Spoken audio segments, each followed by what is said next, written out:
ask the questions that you want answering. You're all standing on the street protesting and want to have an open discussion. My name is Patrick Christie's. I do a show for GBNews in the UK. Is it possible to talk to you quickly? Journalism in this country has been a cosy world full of groupthink until now.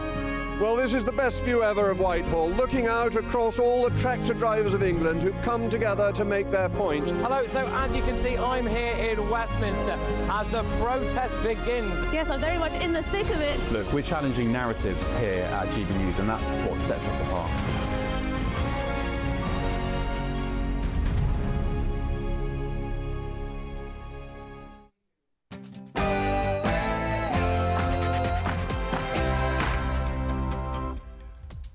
Good morning, it's 9:30 on Tuesday the 10th of February, live across the UK, Britain's Newsroom with Andrew Pearce and Miriam Capes. Well, there's a crisis at number 10, a crisis for Sir Keir Starmer. What crisis? He withstands pressure really well. In fact, he sort of thrives off pressure.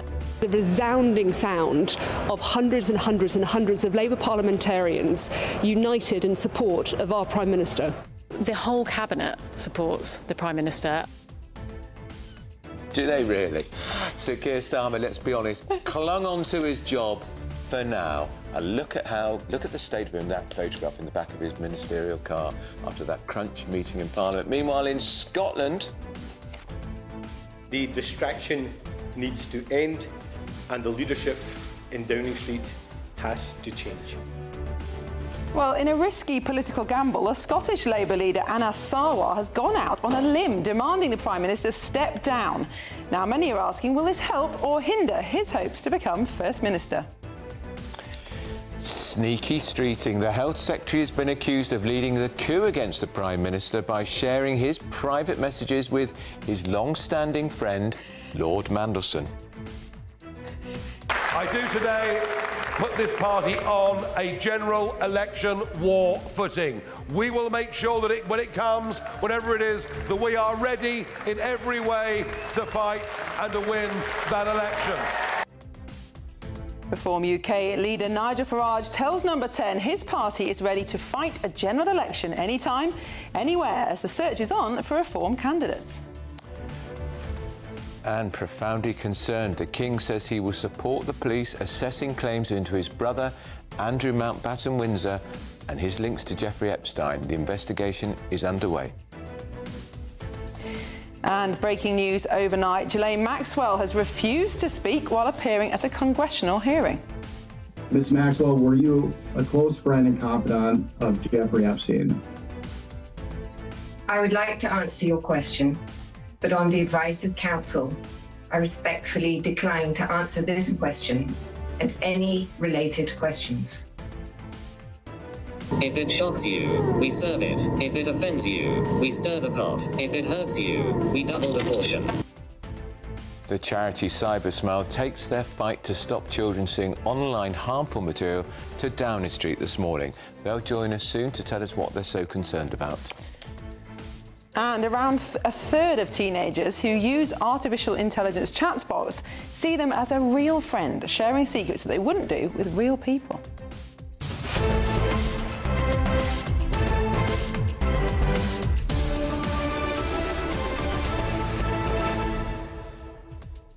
Extraordinary how quickly politics moved. Yesterday, Miriam, there was speculation, wasn't there, that the Prime Minister could be gone by the end of the day. I don't think you or I thought that was the case.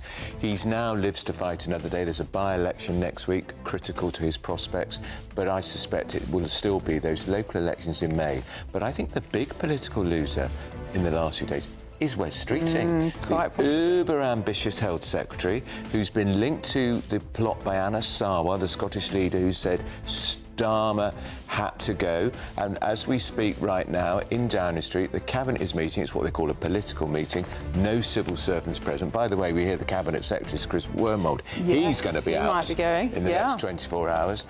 So, to be a fly on the wall with Wes Streeting and the Prime Minister looking at each other. Theory?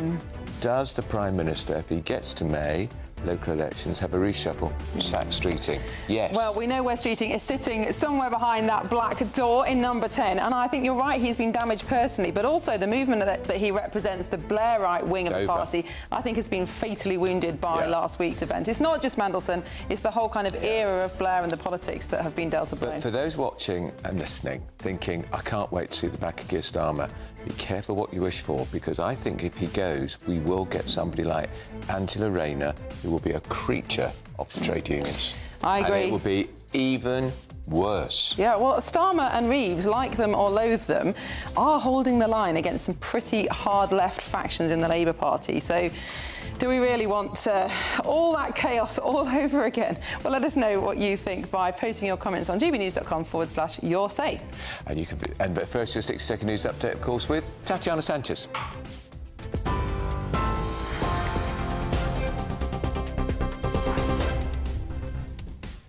Andrew, thank you very much and good morning. The top stories this hour. Sir Keir Starmer will chair a cabinet session today after earning a lifeline from Labour MPs during a crunch meeting in which he declared, "I'm not prepared to walk away."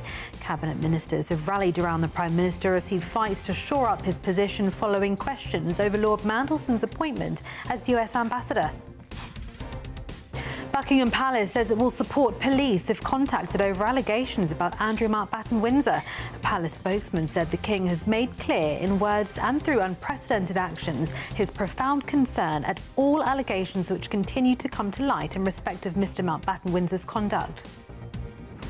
The Prince of Wales will join young Saudi girls learning football skills during the second day of his Middle East visit, which is in danger of being overshadowed by the ongoing Jeffrey Epstein scandal.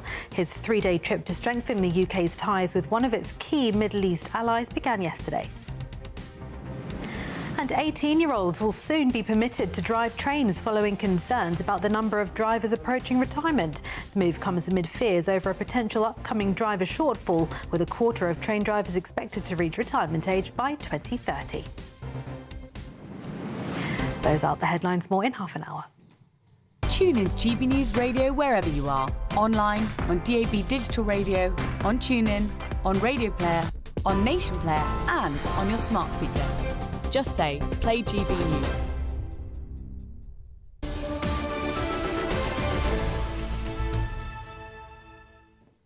Hello, good morning and welcome. You're watching and listening to Britain's Newsroom. We're live across the United Kingdom on GB News with Andrew Pearce and Miriam Cates. Sir Keir Starmer lives to fight another day, probably lives to fight a few more weeks, actually. There was a private meeting of the Parliamentary Labour Party, which was so private, journalists were outside and could hear every single word, and it was extensively briefed afterwards by the Prime Minister's supporters. But he did apparently make the best speech of his political life, but that's not a high bar because he's a useless speaker in my view. But he did take full on board the Peter Mandelson scandal, and he told MPs that every fight he's been in, he's won. Really? Well, most of his cabinet have thrown their support around him. And Justice Secretary David Lammy tweeted, "We should let nothing distract us from our mission to change Britain, and we support the Prime Minister in doing that." This is the Justice Secretary David Lammy who briefed the Sunday papers that he fundamentally opposed the decision to appoint Peter Mandelson as ambassador. The Chancellor Rachel Reeves added her pennyworth, saying, "Rebuilding Britain takes time, but thanks to the decision we've made, NHS waiting lists are falling, inflation is falling, interest rates are falling, the conditions for the economy to grow are there." She didn't mention him. No, I was going to say, she's not mention of him. Prime Minister there. And the Energy Secretary, Ed Miliband, has said, "This is not the time for the government to turn inwards on itself. We must focus on delivering the change we promised the country." Again, no mention of the Prime Minister. Exactly. And Miliband has done what we call the broadcast round in the morning, BBC, Sky, ITV and others, but he's ignored GB News viewers and listeners. I can't believe they're still doing this. When GB News first started up, there were lots of people on the left who wouldn't come on the channel.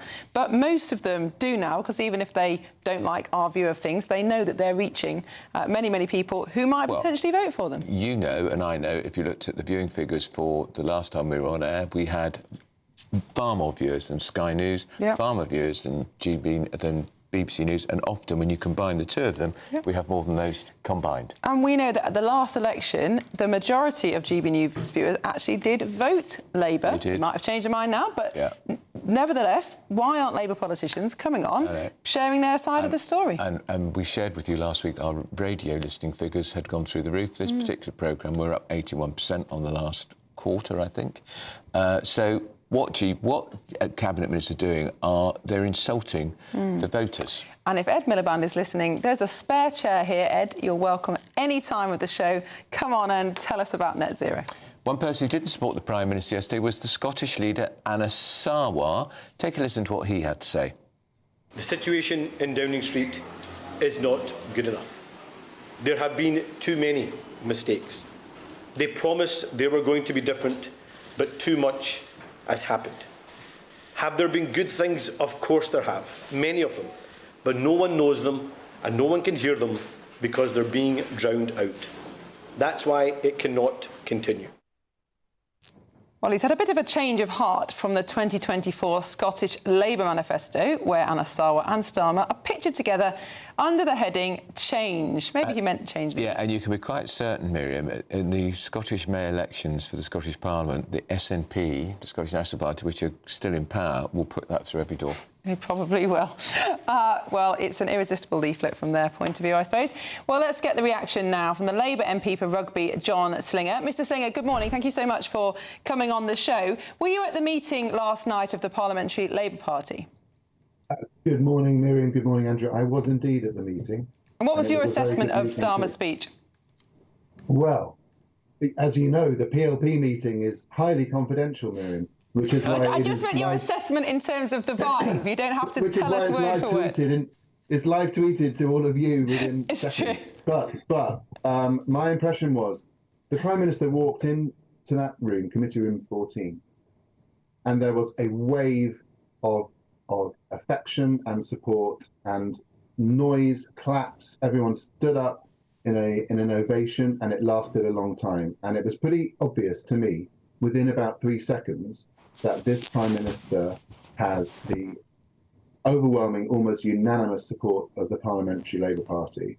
And he gave a very, very impassioned and powerful speech, setting out, of course, that he apologises to the victims of Epstein, and also apologising more broadly. But I don't want to go into exactly what he said, because, as I said, it's very confidential, that meeting. But it was an incredible meeting. It felt historic, and it felt like it was very much a moment. And that was a moment within the Labour Party, within the PLP, where we resolutely got behind our Prime Minister and this country's Prime Minister. It's not just about...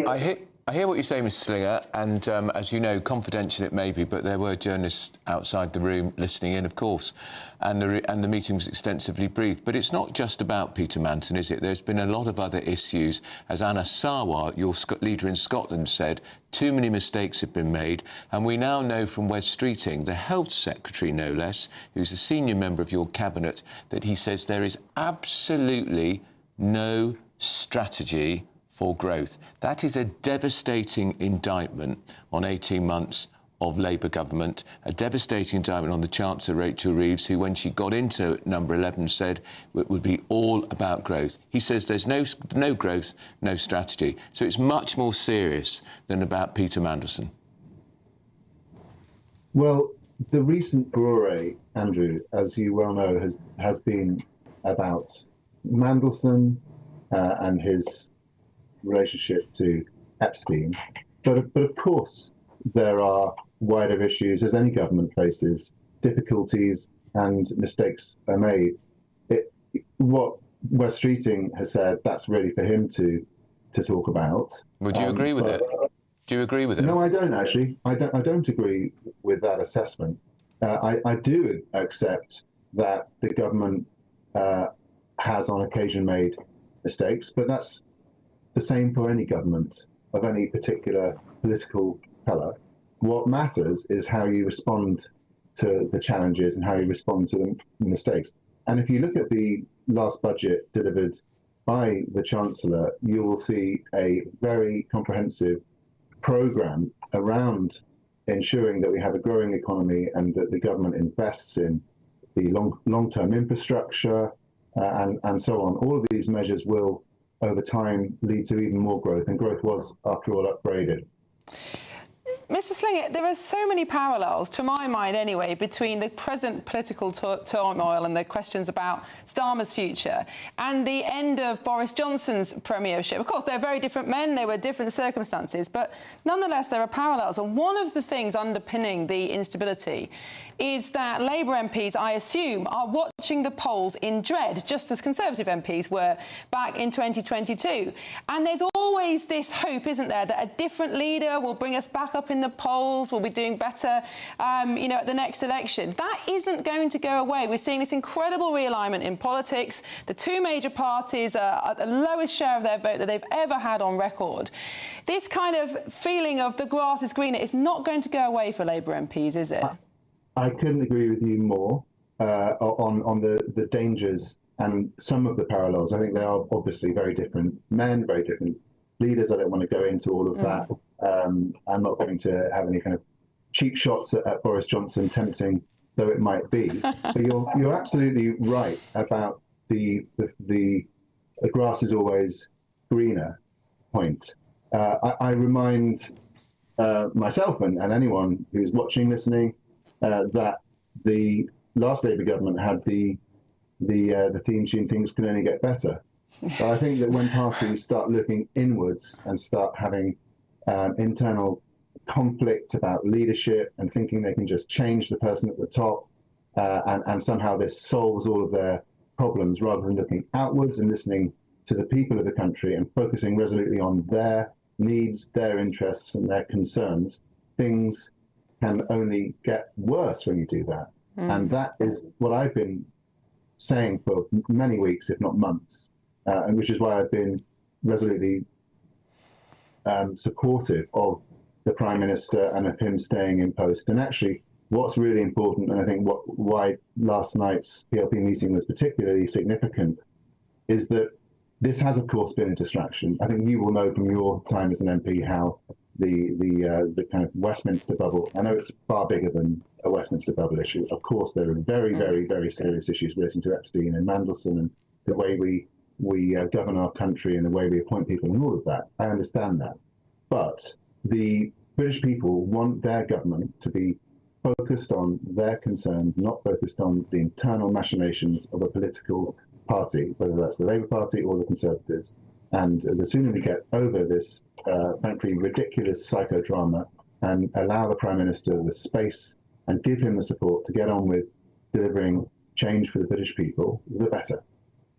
All right, John Slinger, that's Mr. John Slinger. He's the Labour, excuse me, the Labour MP for Rugby. Well, he's right, isn't he? That, while they concentrate on knocking spots off each other in public and in private, it doesn't help.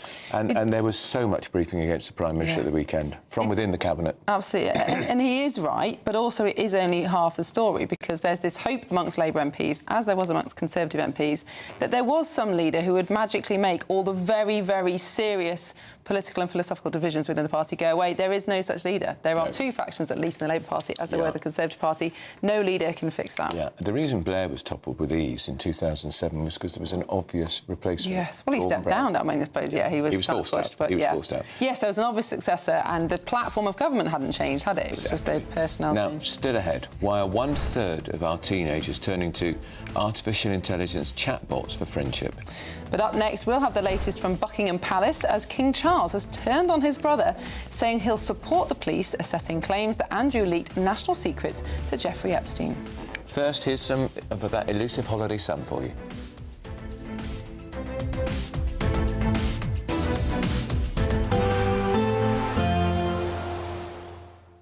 Can't wait to get in that sea. Lovely and warm. Just like the feeling of having great travel insurance. All Clear Travel Insurance sponsors GB News travel destinations forecast.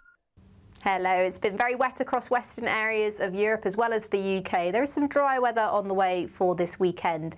Before then, though, a few showers affecting the Canary Islands through Wednesday. Some very heavy rain still moving into parts of northern Portugal in particular. Much of Spain and France also seeing that wet weather.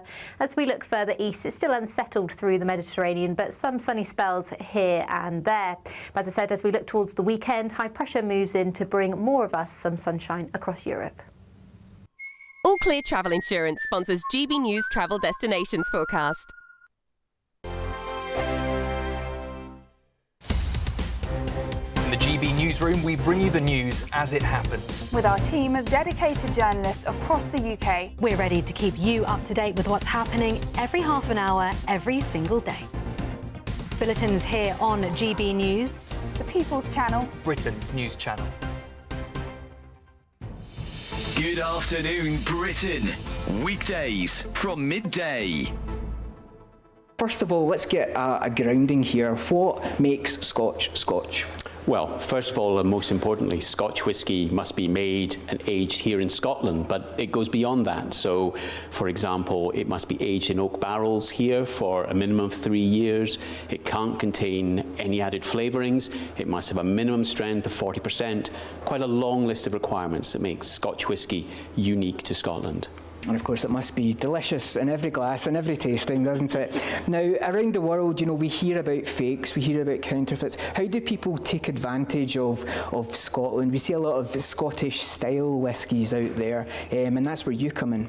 Well, absolutely. So the Scotch Whisky Association, on behalf of the industry, is there to protect the geographical indication Scotch whisky. So sometimes we're dealing with products that are called Scotch whisky when they're not. For example, they've not been aged. In other places, people are trying to take advantage of our culture. They might be using tartan, they might be showing bagpipers, using the words Glen, Mook, all these sort of things to try and confuse people into thinking that what they're drinking is Scotch when it certainly isn't. Now, it's quite common. We see, obviously, you know, a lot of us go on holiday and we see bottles of whiskey and we want to bring them home. Sometimes they even look unusual, and that's why we want, you know, people want to bring them home. But if somebody thinks that they're bringing home not the genuine article of an established distillery, what kind of things are they looking out for? Well, first of all, I can reassure everyone that if you're buying your Scotch whisky from a normal retail channel, duty-free, then the chances of coming across a fake are tiny, infinitesimal, because they have very strong controls. And it's also worth noting that all brands of Scotch whisky must be verified by UK Customs. GB News, the People's Channel. At GB News, we love to hear from you, our loyal community. So drop us a line at gbnews.com/yoursay. There you can talk to each other and also to the presenters live on air. gbnews.com/yoursay, because GB News is your channel, Britain's news channel. Join me, Nana Okoye, for an informative, interactive news programme with a difference. It's fun. No, he didn't say that, Dave. I'm so surprised. I think there's an element of truth to that. Join me from 3 p.m. every weekend, only on GB News, Britain's news channel.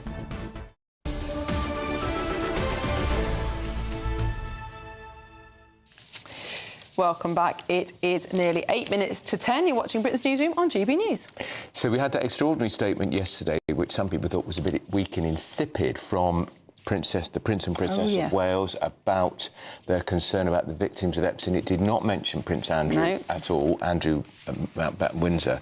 But the statement released by Buckingham Palace yesterday was pretty remarkable, Miriam, where it says the palace would support the police in any inquiry looking into Andrew Mountbatten Windsor. So that is the King saying they'll open the door, any help they need. Couldn't be clearer, could it? Yeah, absolutely. Well, we've got the full statement, which is, excuse me, the King has made clear in words and through unprecedented actions his profound concern at allegations which continue to come to light in respect of Mr Mountbatten Windsor's conduct. Pretty strong words. They are, and it's another reflection that at the top of the royal family, they don't believe a word of Andrew Mountbatten Windsor. They think he lied. He lied on Newsnight, lied to them. And if the police are going to get involved, that they have got to be seen to be helping them in every shape or form, because this is infecting the royal family's reputation. And they are probably concerned about what comes next, because there are millions of pages of these documents. There's no way that anybody's scrutinised them all yet. There could be more damaging allegations to come. Yeah. Has he tried to drag other members of the royal family in? We just don't know in terms of what the content of those emails. Yeah. And remember, he is the father of 2 young women, 2 princesses who are in the line of succession, and he is still 6th in line to the throne. I think that position is going to become unsustainable. It might well be. I still think he should be exiled. I think that would be the Yeah, well, historically there's talk that one of the Arab sheikhs has offered him a palace in the UAE. Bye-bye. Yeah, well, it'd be we could pack his bags and see the back of it. I think he'd probably prefer that as well. Well, we've got some views, gbnews.com/your say. Alison says, I don't believe that all Cabinet are genuinely supporting the Prime Minister. They're not. If you look at all the messages of support, they almost look identical, just cut and paste in the template. They're biding their time until May. And Gary says, Sarwar pounced too early, telling Starmer he was going to make that speech, gave him the heads up to prepare for it. Yeah, and it was a bit of a flop. And Sarwar knows that he was desperate for a new leader because he says it's the only hope he's got of Labour recapturing the Scottish part from the Scottish National Party. Yes, they are going to have a tough time in Scotland, aren't they? Well, still ahead, find out why Reform's Zia Youssef has gone to war with Bangor University. This is Britain's Newsroom, Britain's favourite morning show on GB News.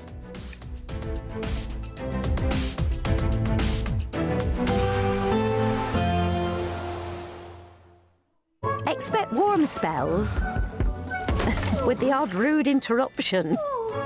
Box Boilers sponsors the weather on GB News. Hello, good morning. Welcome to your latest GB News weather update. Another dull and damp day to come for many of us. Some heavy showers pushing into the southwest, and it will be a pretty breezy afternoon across the south and the north as well. Now, the rain's going to be quite persistent for many northern areas, particularly across eastern Scotland. That's where there's a rain warning in force from today all the way through until the end of Wednesday. A drier slot of weather will push through across parts of central areas of England, into northern England into this afternoon. Still a lot of cloud around and a risk of some drizzly rain, and into the southwest some heavy showers moving in from the Atlantic into this afternoon. Pretty mild afternoon in the south, but a chillier feel further north with that wind coming off the North Sea into this evening. Those winds remain pretty strong actually across northern areas into this evening, and further persistent heavy rain bring a risk of travel disruption across parts of Aberdeenshire and Angus as well as Fife. Further south, we'll see a lot of cloud around through this evening, still some persistent rain across parts of Northern Ireland, into many northwestern areas of England as well. Very few of us seeing any dry weather throughout Tuesday. In fact, see those heavy showers moving into the south and west. They'll continue to feed in from the southwest throughout tonight with those strong westerly winds as well. Some drier slots of weather, but I think another pretty unsettled and damp night to come. Now, across southern areas, we've still got this westerly wind, so it's going to be another fairly mild night across many southern areas, but a colder feel starting to move in from the north. Frost free though, because we've got a lot of cloud and rain around, but some of that rain will fall as snow over the highest ground of the Grampians through Wednesday morning. Still a rain warning in force through Wednesday for much of northeastern Scotland. Another very damp day to come for many northern areas in particular. Actually, across southern areas, there will likely be a drier and perhaps a sunnier interlude of weather through the afternoon, but still another mild feel. Strong winds though moving up from the south, and heavy rain never too far away. Expect warm spells with the odd rude interruption. Box Boilers sponsors the weather on GB News. Thank you, Britain, for making GB News Radio such a huge success. Whether you're in the car, on the go, or listening at home, thank you for choosing us as your radio station. Good morning. This is the latest AI travel news from gbnews.com. On the A9 at Blair Athol, both directions are restricted for maintenance. On the M4 eastbound, the off-slip at junction 32 for Corriton is busy with congestion. In Birmingham, the M6 southbound between junction 6 and junction 5 has a lane closed after a crash, with delays until 10:51 this morning. In Northamptonshire, the M1 northbound between junction 16 and junction 18 has 2 lanes shut following a collision, clearing by 11:25 this morning. And on the trains, Grand Central has disruption at Sunderland, and Great Western Railway reports disruption on multiple routes. For more travel news, go to gbnews.com. You could win cash and the ultimate holiday in our 2-part Great British giveaway. Thanks to Riviera Travel, you could be jetting off on a £10,000 dream holiday for 2 people. With flights, transfers and luxury accommodation included, you'll get to choose the kind of holiday you want. Plus, we're going to give you £30,000 in tax-free cash. For another chance to win, text WIN to 63225. One entry costs £2.50 plus 1 standard network rate message. Or text BONUS to 63225. 323225. 5 entries cost £5 plus 1 standard network rate message. Go to gbnews.com/win. Entries start at £2.50. Call 0903 686 3232. Calls cost £2.50 plus your network access charge. Or post your name and number to GB19, PO Box 8690, Derby, DE1 9TT. UK only. Entrance must be 18 or over. Lines close at 4 p.m. on the 27th of February. Please check the closing time if listening or watching on demand. Good luck. Do you trust what you're being told? Good, because neither do I. Those are just facts. I'm Alex Armstrong, and on my show, we'll expose the spin. Well, I want to answer that because you didn't let me last time, because you always speak over me. The broken promises. To deny that is denying the truth. And the hypocrisy. We can allow. You think we can allow? Politics, policy, parliament.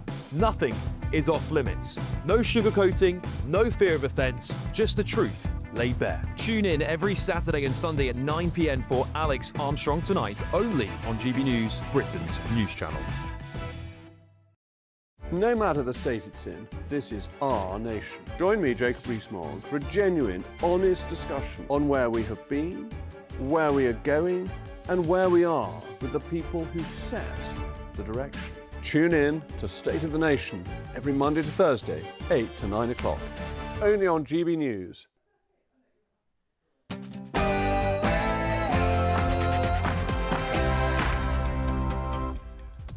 Good morning, it's 10 o'clock on Tuesday the 10th of February. We are live across the United Kingdom. This is Britain's Newsroom with Andrew Pearce and Miriam Cates.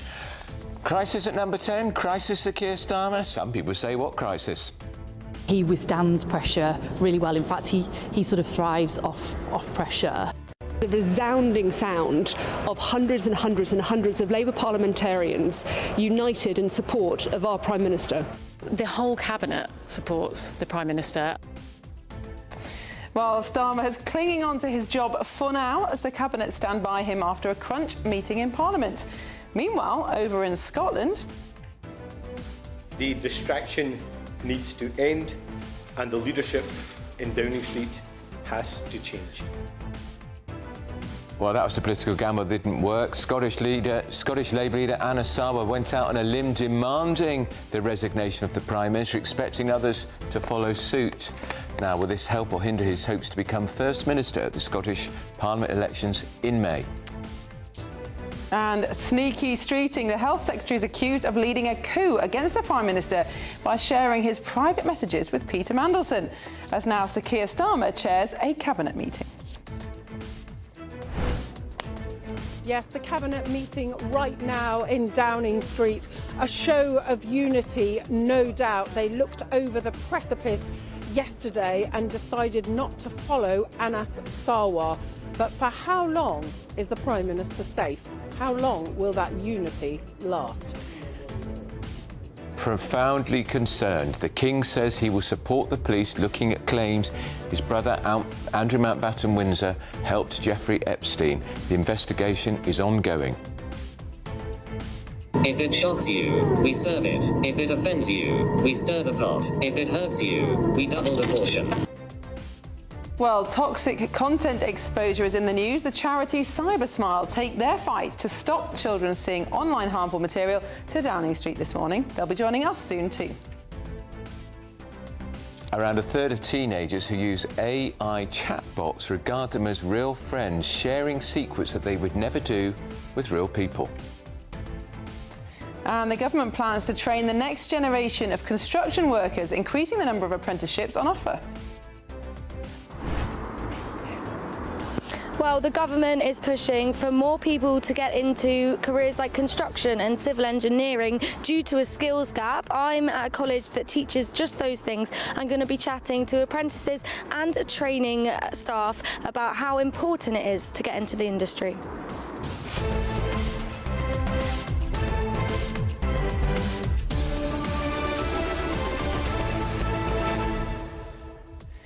Yeah, really interesting piece in the Mail today, actually, this survey, piece of research, I suppose, that internet researchers have done, where they got a group of adults to create new accounts with TikTok and other social media platforms. Some of them said they were adults, some of them pretended to be children, and they looked at how long it was until they got served harmful content. Not very long at all, you won't be surprised to know, just a small number of minutes. That's really disturbing, isn't it? So we're going to be talking about that. We're talking about why young people feel so willing to share so much really, really private, intimate stuff with chatbots.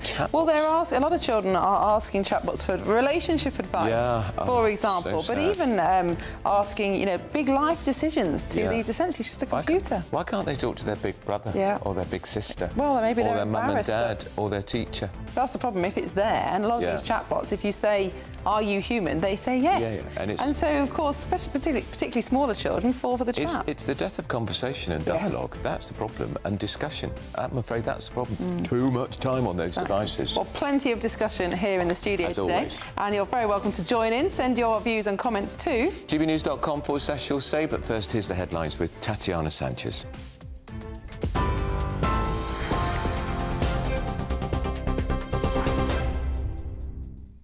Thank you very much. The top story. Sir Keir Starmer will chair a cabinet session today after earning a lifeline from Labour MPs during a crunch meeting in which he declared, "I'm not prepared to walk away." Cabinet ministers have rallied around the Prime Minister as he fights to shore up his position following questions over Lord Mandelson's appointment as US Ambassador. Meanwhile, in a dramatic press conference, the Scottish Labour leader Anas Sarwar said the situation in Downing Street was not good enough and that too many mistakes had been made at the top of government as he called on Sir Keir to resign. He said he was not backing any specific replacement, but said there'd been too many incidents where the wrong judgment calls have been made. Shadow Scottish Secretary Andrew Bowie spoke to GB News. Impossible to tell how long he's got left, but he's definitely on the way out. He's clinging on to power just and is there at the whim of a cabinet who were, forced at gunpoint, frankly, to coordinate tweets in support of him yesterday as Anas Sarwar was making that, fool's errand into no man's land yesterday afternoon. I've been through this a few times before, as I'm sure many people will recognise, and these things have a habit of rumbling on until they don't. The end will come, and it will come quick, but just when that is for Labour members of Parliament to determine when they want to put this Prime Minister and indeed his cabinet out of their misery. Buckingham Palace says it will support police if contacted over allegations about Andrew Mountbatten-Windsor. The palace spokesperson saying the King's made clear in words and through unprecedented actions his profound concern at allegations which continue to come to light in respect of Mr Mountbatten-Windsor's conduct. Thames Valley Police has said it's assessing claims that Andrew shared confidential documents with the late convicted sex offender Jeffrey Epstein, while the former Duke served as UK trade envoy.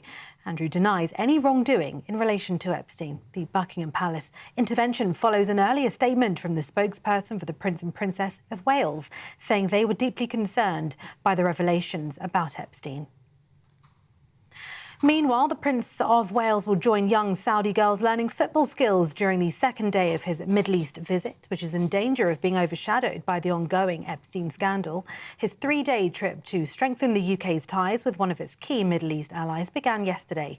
Prince William arrived in Saudi Arabia and held talks with the Saudi leader Crown Prince Mohammed bin Salman, followed by a private dinner at his farm in a World UNESCO site in the Saudi capital. Elsewhere, Ghislaine Maxwell, the convicted former girlfriend of sex offender Jeffrey Epstein, has appeared in front of the US House Oversight Committee via video link. Maxwell refused to answer questions, but her lawyer did confirm she's prepared to speak fully and honestly if she's granted clemency. She went on to say that she's willing to explain that both President Trump and President Clinton are innocent of any wrongdoing. Ms. Maxwell, were you a close friend and confidant of Jeffrey Epstein? I would like to answer your question, but on the advice of counsel, I respectfully decline to answer this question and any related questions. In other news, 18-year-olds will soon be permitted to drive trains following concerns about the number of drivers approaching retirement. Legislation to lower the minimum age limit from 20 to 18 will be brought before Parliament this week, the Department for Transport has announced, with the change due to come into effect from the 30th of June. The move comes amid fears over a potential upcoming driver shortfall, with a quarter of train drivers expected to reach retirement age by 2030. Now, the award-winning actress Catherine O'Hara died of a pulmonary embolism, her death certificate in the US has revealed. O'Hara died on the 30th of January in a Los Angeles hospital at the age of 71. In addition to the blood clot in her lungs, the death certificate listed rectal cancer as the long-term cause of death. It was indicated that she'd been receiving treatment for the cancer since March 2025. In other news, the 2010 Olympic champion skier Lindsey Vonn says she has no regrets despite confirming she needs multiple surgeries after suffering a leg fracture in a major crash at the Winter Olympics. The 41-year-old was competing in the women's downhill skiing final on Sunday in Cortina in northern Italy when she crashed on the piste after clipping a slalom gate while mid-air. The crash, occurring just 13 seconds into the run, resulted in Vonn, who was airlifted to hospital, sustaining a complex tibia fracture and undergoing initial surgery. Despite coming into the Winter Olympics with an injury, Vonn was still considered a medal hopeful and completed 2 impressive training runs earlier in the week. And the British Museum has successfully raised £3.5 million to keep a gold pendant linked to King Henry VIII's marriage to his first wife, Catherine of Aragon.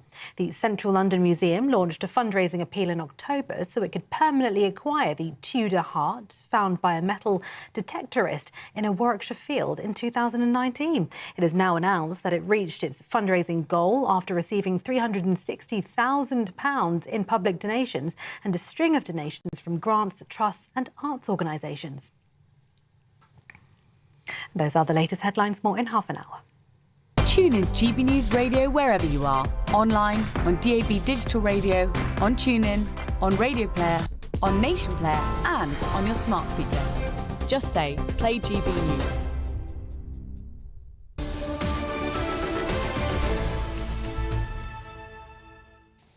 Hello, good morning and welcome. You're watching and listening to Britain's Newsroom. We're live across the United Kingdom on GB News with Andrew Pearce and Miriam Cates. So, Sir Keir Starmer is living on, fights on. During that private meeting with the Parliamentary Labour Party in Committee Room 14 in Parliament last night, he addressed face on the Peter Manton scandal, expressed his regret yet again that he employed him in the first place, and told MPs that he's won every fight he's been in. It's not true, is it? Winter fuel. He abandoned it. That's a good point. The farmers, he's had to do a massive U-turn on the farmers. What about the £5 billion of cuts to welfare? He had to throw in the towel. He's not won every fight. And he removed the whip from some MPs. He did. Who then ended up winning the argument but still lost the whip. And he was not going to bring back the cap on child benefit. Yeah. 7 MPs lost the whip over that, voting for it to be lifted. He's now lifted it. I'm sorry, he's missed a U-turn. Do you think he means real fights? Perhaps punch-ups in the If you had a punch-up with Keir Starmer in the playground at school, please get in touch. Yeah. We want to know if he won. And he's about to lose an election very badly because they're going to get stuffed in May. Yes. Be interesting what happens in the by-election, though, because that could also trigger some more angst, but we'll see. For now, most of the Cabinet have thrown their support around Sir Keir Starmer. One person who didn't was the Scottish Labour leader, Anna Sarwar. Here's what he said. The situation in Downing Street is not good enough. There have been too many mistakes. They promised they were going to be different, but too much has happened. Have there been good things? Of course there have, many of them. But no one knows them and no one can hear them because they're being drowned out. That's why it cannot continue. Well, quite the change from the 2024 Scottish Labour manifesto, where Sarwar and Starmer are pictured together under the heading Change. A very happy photo indeed. Well, let's get the reaction now from the political analyst and academic Dean Thompson. Mr Thompson, good morning. Thank you so much for joining us.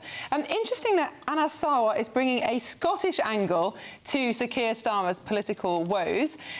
Why do you think Anna Sarwar chose yesterday to speak out? And do you think he's right that changing leader would help Labour in Scotland?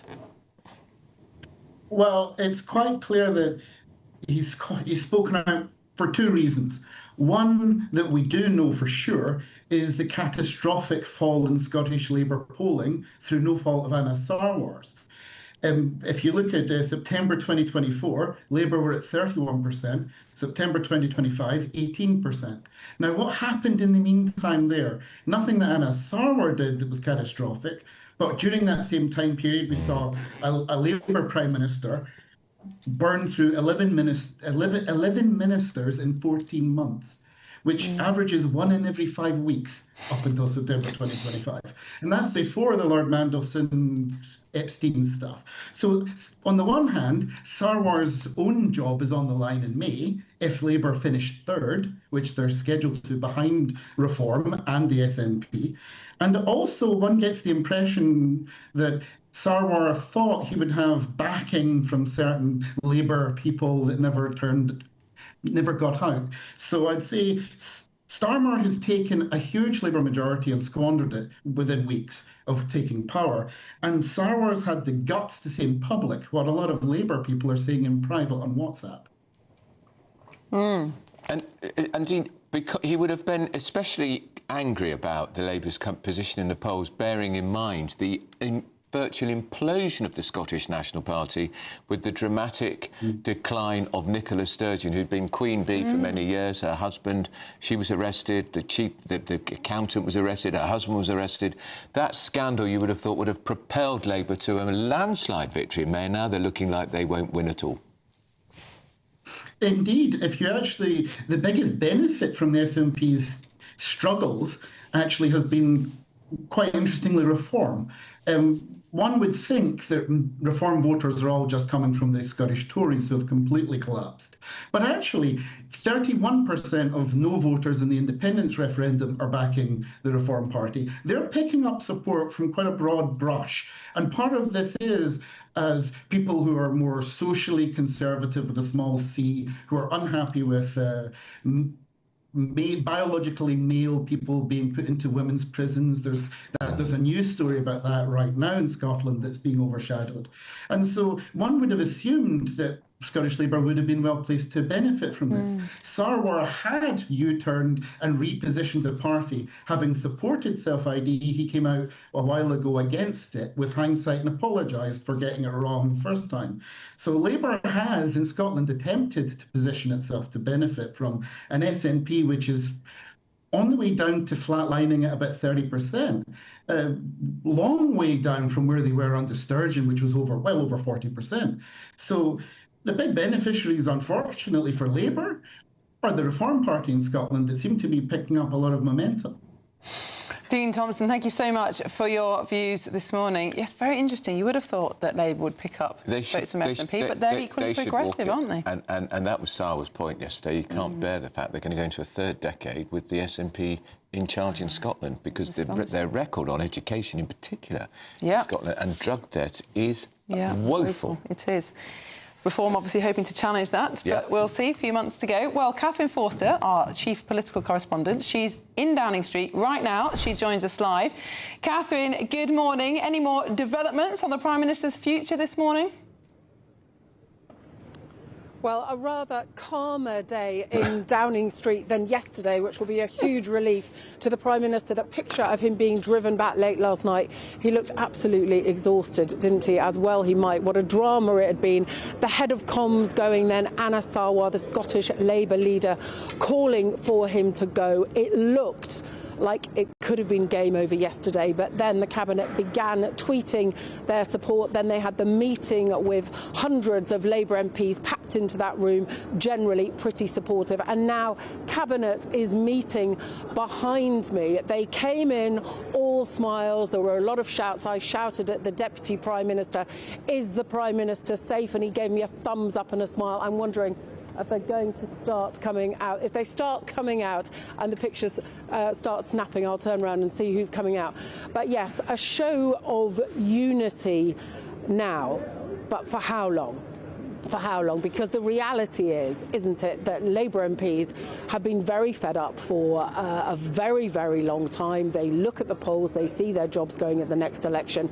The Mandelston appointment, the Epstein scandal, that has been the worst crisis, of course. But look, the Prime Minister's authority started to dwindle very significantly when he couldn't even get £5 billion of welfare cuts through last summer. Now he's saying that he's won every fight he's ever had. I'm not sure that quite adds up, really, given that and the many other U-turns that there have been as well. But he's determined to carry on. He's just got to get to Thursday, then Parliament goes into recess for a week or so.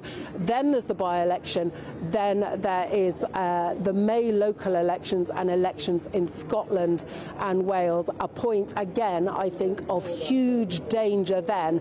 And by then, people like Wes Streeting might have got their ducks in a row to mount a challenge. At the moment, he's trying to get ahead of the story of his relations with Peter Mandelson by putting out those tweets. But clearly, Wes Streeting, the Health Secretary, and Angela Rayner and others would dearly like Sir Keir Starmer's job.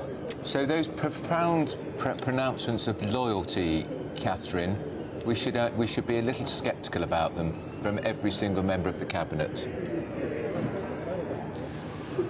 Well, yes, I think so, because look, from when Morgan McSweeney resigned early Sunday afternoon, there was radio silence, wasn't there, for over 24 hours. Pat McFadden, the Cabinet Office Minister, had been out that, sorry, not Cabinet Office, Work and Pension now, isn't he? Had been out that morning saying Morgan McSweeney shouldn't go.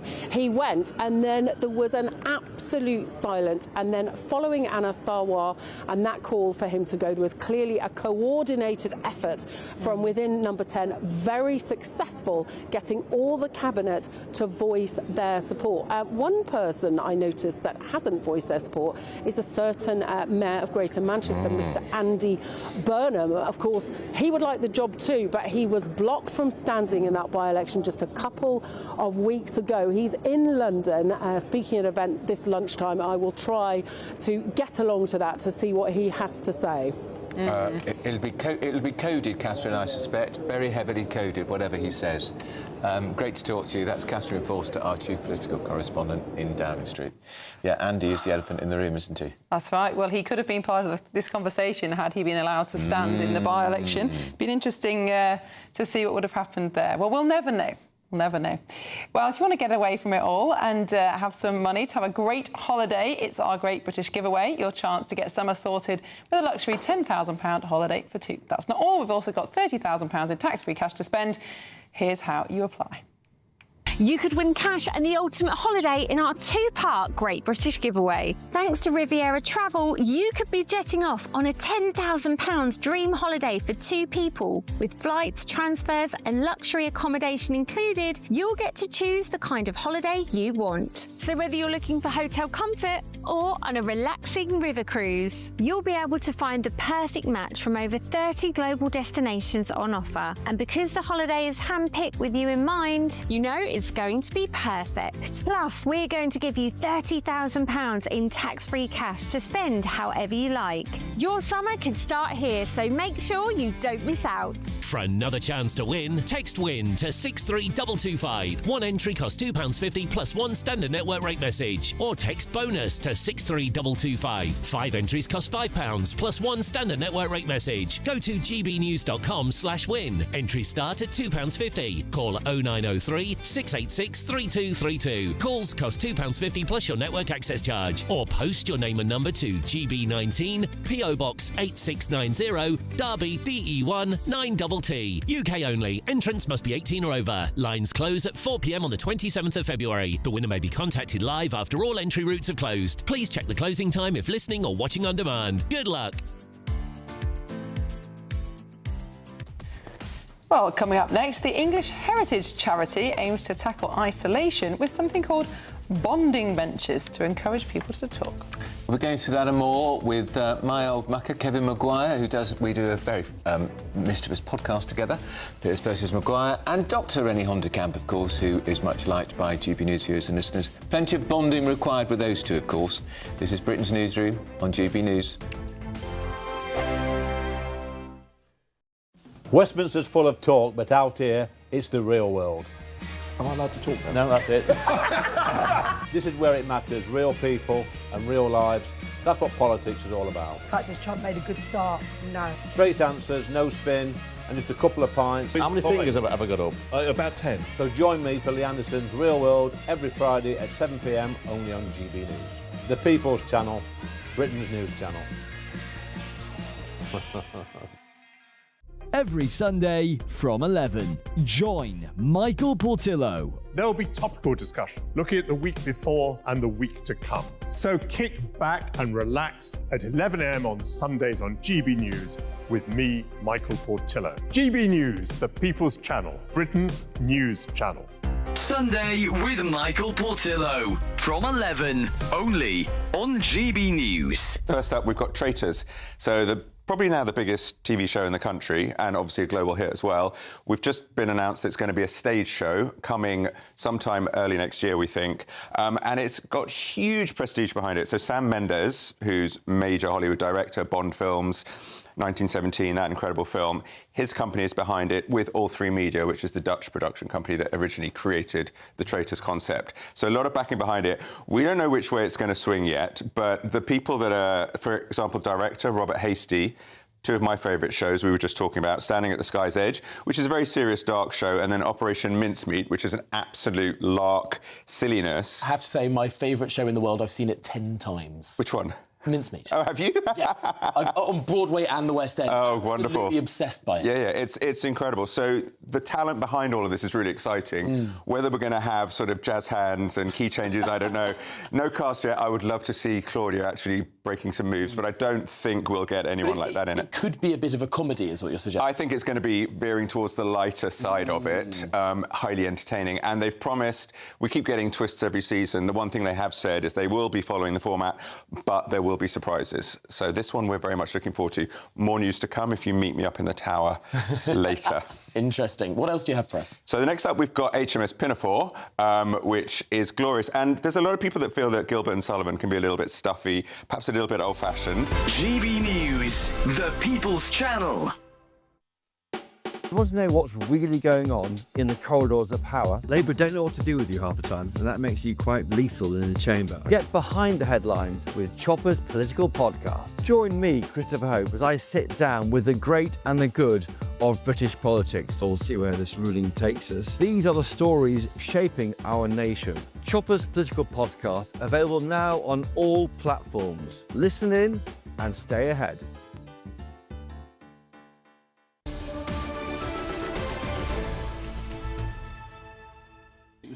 Welcome back. It's 25 minutes past 10. Watching Britain's Newsroom with Andrew Pearce and Miriam Cates. The noise is off on the side was Kevin Maguire. Kevin, we haven't started the podcast yet. We're doing that tomorrow.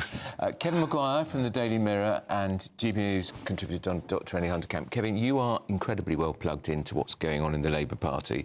I just said to Catherine Forster, our chief political correspondent, so somewhat superficial and skin deep, these professions of unswerving loyalty to the Prime Minister from his cabinet colleagues. I think that would be a fair assessment, wouldn't it? Yeah, I think we've all got, we follow football teams or some sport where you're a Swindon town boy. I do support Swindon. Where the club chair expresses total confidence in the manager who's gone within a couple of days. I mean, look, it's kind of Soviet-style propaganda. I want you all to release statements. They all release statements. Everybody sitting around that cabinet, including the Prime Minister, will know it won't be the same again. After there was a moment yesterday when he could have faced this revolt. Instead, he got Anna Sarwar, the Scottish leader, itself very significant coming out, but the others fell into line. I think they fell into line because they're not ready yet, and they don't know which one is going to come forward and try and get the job. Though, isn't it? It's insulting to the intelligence of the British people that they think that kind of collective PR exercise will have any effect You're at right. all. It happens in all parties. It happens in the Conservatives, Liberal Democrats, Reform as well as Labour. I agree. It takes you for a bit of a fool. You've got to be a bit naive. In a way, to buy though, Kevin, isn't it just an ultimatum? Because in that moment they have a choice.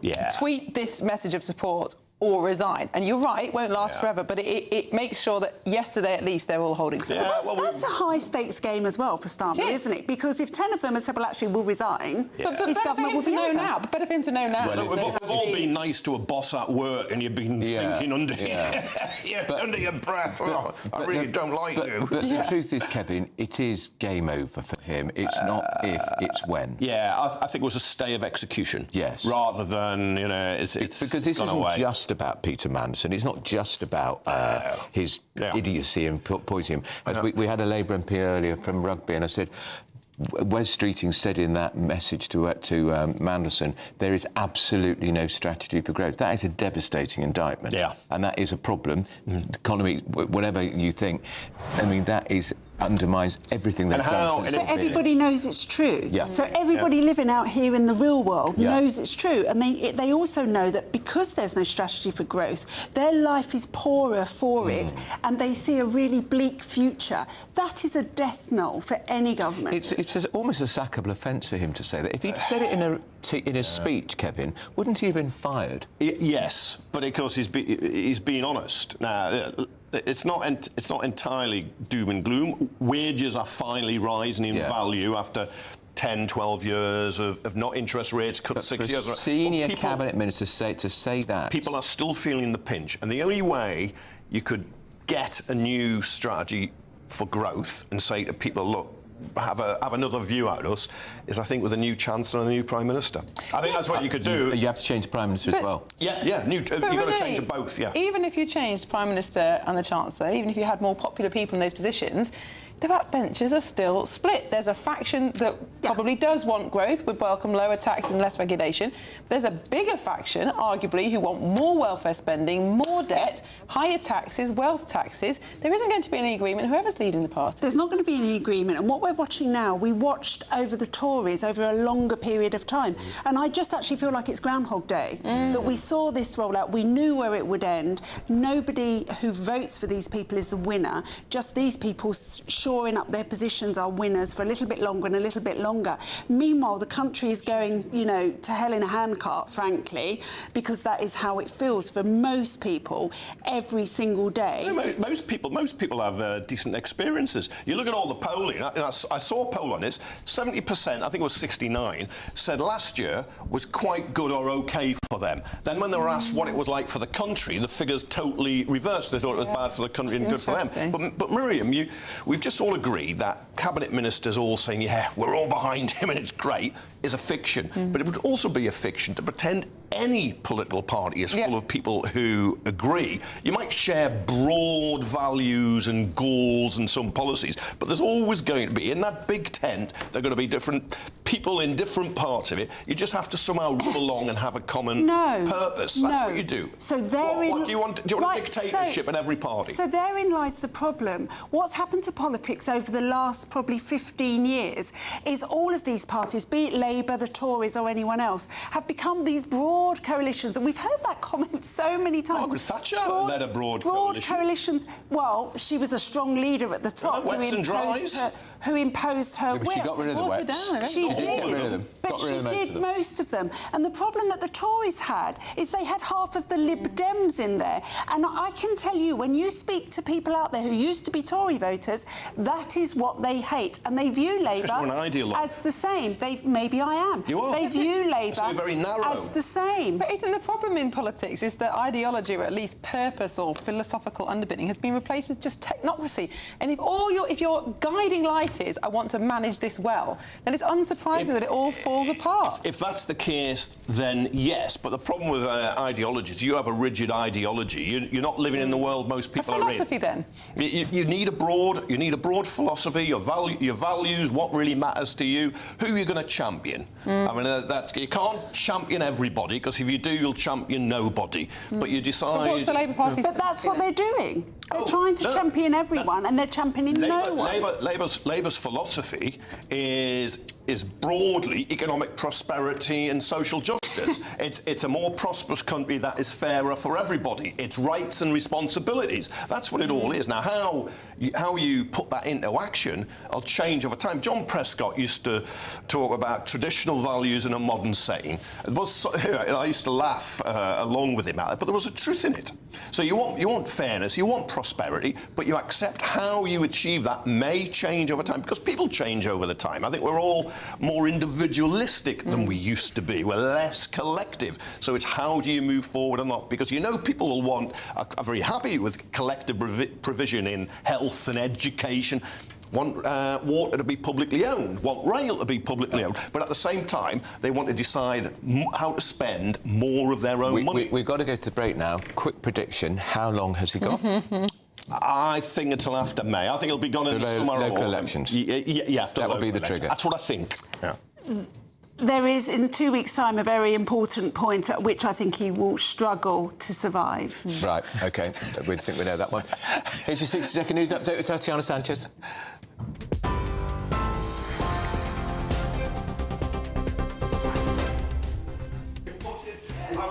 Thank you very much and good morning. The top story. Sir Keir Starmer is currently chairing a cabinet session after earning a lifeline from Labour MPs during a crunch meeting in which he declared, "I'm not prepared to walk away."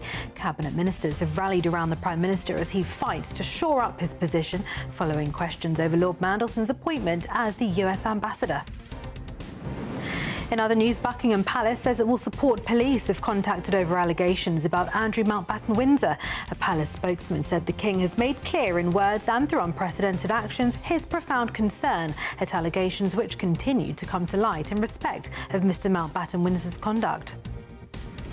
That's as the Prince of Wales will join young Saudi girls learning football skills during the second day of his visit to the Middle East, which is in danger of being overshadowed by the ongoing Jeffrey Epstein scandal. His three-day trip to strengthen the UK's ties with one of its key Middle East allies began yesterday. And finally, 18-year-olds will soon be permitted to drive trains following concerns about the number of drivers approaching retirement. The move comes amid fears over a potential upcoming driver shortfall, with a quarter of train drivers expected to reach retirement age by 2030. Those are the latest headlines. More in half an hour. Tune in to GB News Radio wherever you are. Online, on DAB Digital Radio, on TuneIn, on Radio Player, on Nation Player and on your smart speaker. Just say, play GB News.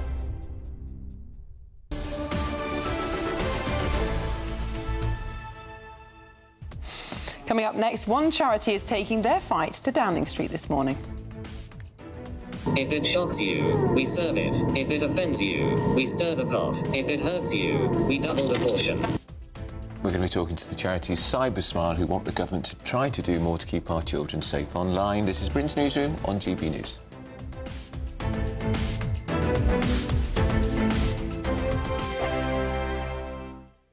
Hello, good morning. Welcome to your latest GB News weather update. Another dull and damp day to come for many of us. Some heavy showers pushing into the southwest, and it will be a pretty breezy afternoon across the south and the north as well. Now, the rain's going to be quite persistent for many northern areas, particularly across eastern Scotland. That's where there's a rain warning in force from today all the way through until the end of Wednesday. A drier slot of weather will push through across parts of central areas of England, into northern England into this afternoon.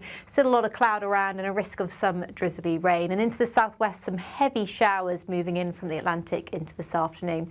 Pretty mild afternoon in the south, but a chillier feel further north with that wind coming off the North Sea into this evening. Those winds remain pretty strong actually across northern areas into this evening, and further persistent heavy rain bring a risk of travel disruption across parts of Aberdeenshire and Angus as well as Fife.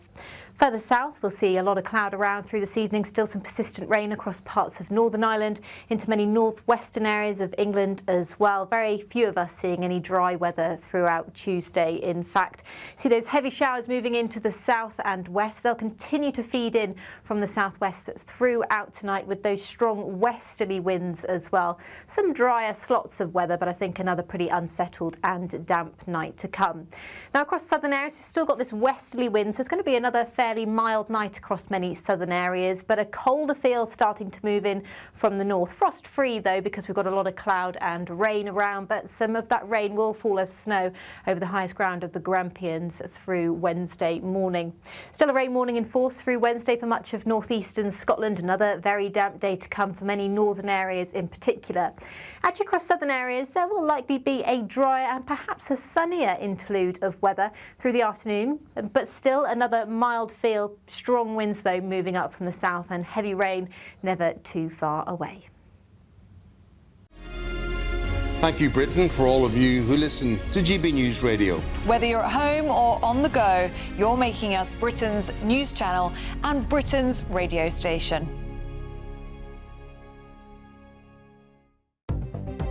Good morning, this is the latest AI travel news from GBnews.com. On the A9 northbound, traffic is restricted before Broxton roundabout after a crash. On the A4232 northbound from the A48 interchange to the M4 junction 33, expect congestion. On the M62 westbound between junction 26 and junction 25, there are queues of around 30 minutes. Also on the M62 eastbound between junction 18 and junction 19, a vehicle fire has shut 2 lanes with delays of up to 2 hours. And on the trains, cross-country is disrupted at Basingstoke and Grand Central at Sunderland. For more travel news, go to gbnews.com.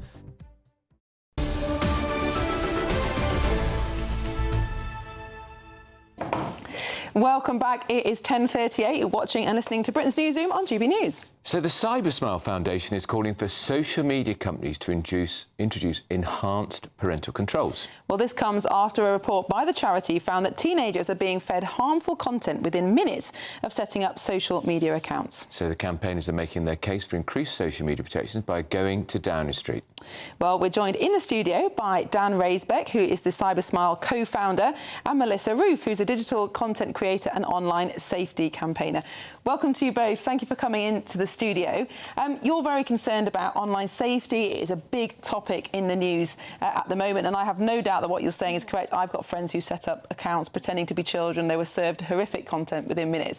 Tell us a little bit about what you found, Melissa, and what you're going to be asking for today. So, ever since I was 11, Instagram was the first ever social media app I used. And I remember just being exposed to countless images of influencers and models, all filtered, heavily filtered, really airbrushed. And I remember being 11, really impressionable, and thinking, well, I don't look like that. I need to look like that as well. And it really had like a detrimental effect on my mental health. And even now, we see it now with Instagram Reels as well.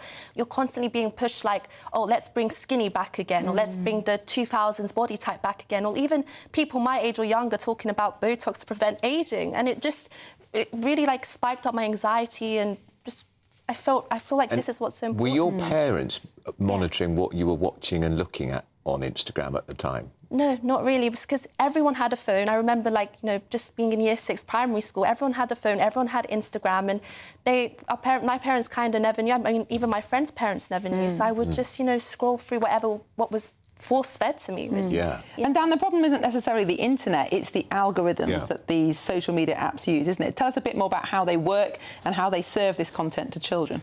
Well, algorithms work on engagement, and they're there to help the platforms create revenue for advertisers and so forth, as well as providing users with what they want, supposedly. However, recognising when users are falling into depression or cycles of emotional hyperstimulation, including anger, rage, that's completely undetected and can continue in a very harmful loop. And with the Stop the False Feed campaign, which is today, we have launched a number of products through an imaginary algorithm TM company that show how this false feed is working. So we packaged up, if I can show you, packaged up certain products here. Yeah, we have instant discrimination through the algorithm.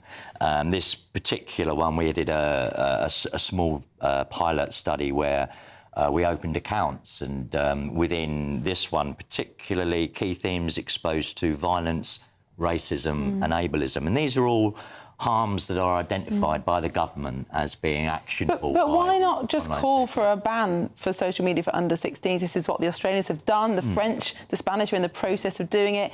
8 out of 10 adults in the country wants to go down that route. Isn't that cleaner than just getting someone to decide what content is harmful and what isn't? It's an option, but it's not the only option. And we like to see a third rail, which is user agency, pivoting power to the user, which includes parents who want to look after their children. They should know what their children are being fed without consent and also without asking for it. And what our small pilot showed was that out of the 8 accounts we created, 100% of those accounts were delivered harmful content as described by the government. So, but isn't this third rail exactly what the tech companies want? They're desperate to avoid a ban because that will have a huge impact on their revenue. I think you've got a partnership with Microsoft, Twitter. I mean, aren't they just using charities like your own to try and prevent the kind of regulation that will hit their profit margins? I'm not sure about that. I think our relationship with social media platforms is good and always has been. We never demonise them. We just Why don't you? Sorry? Why don't you? What's the point of doing that? Because they're doing terrible things to our children. No. The algorithms are created. But all the files from all Meta sorts that were of released by the reasons. whistleblower Frances Haugen, I think she was, show that Instagram Meta, they know what this is doing. They know what it's doing. They know the children who've taken their own lives, and they've carried on. Yeah, they're trying to make changes, and we want to help them make better changes and more changes.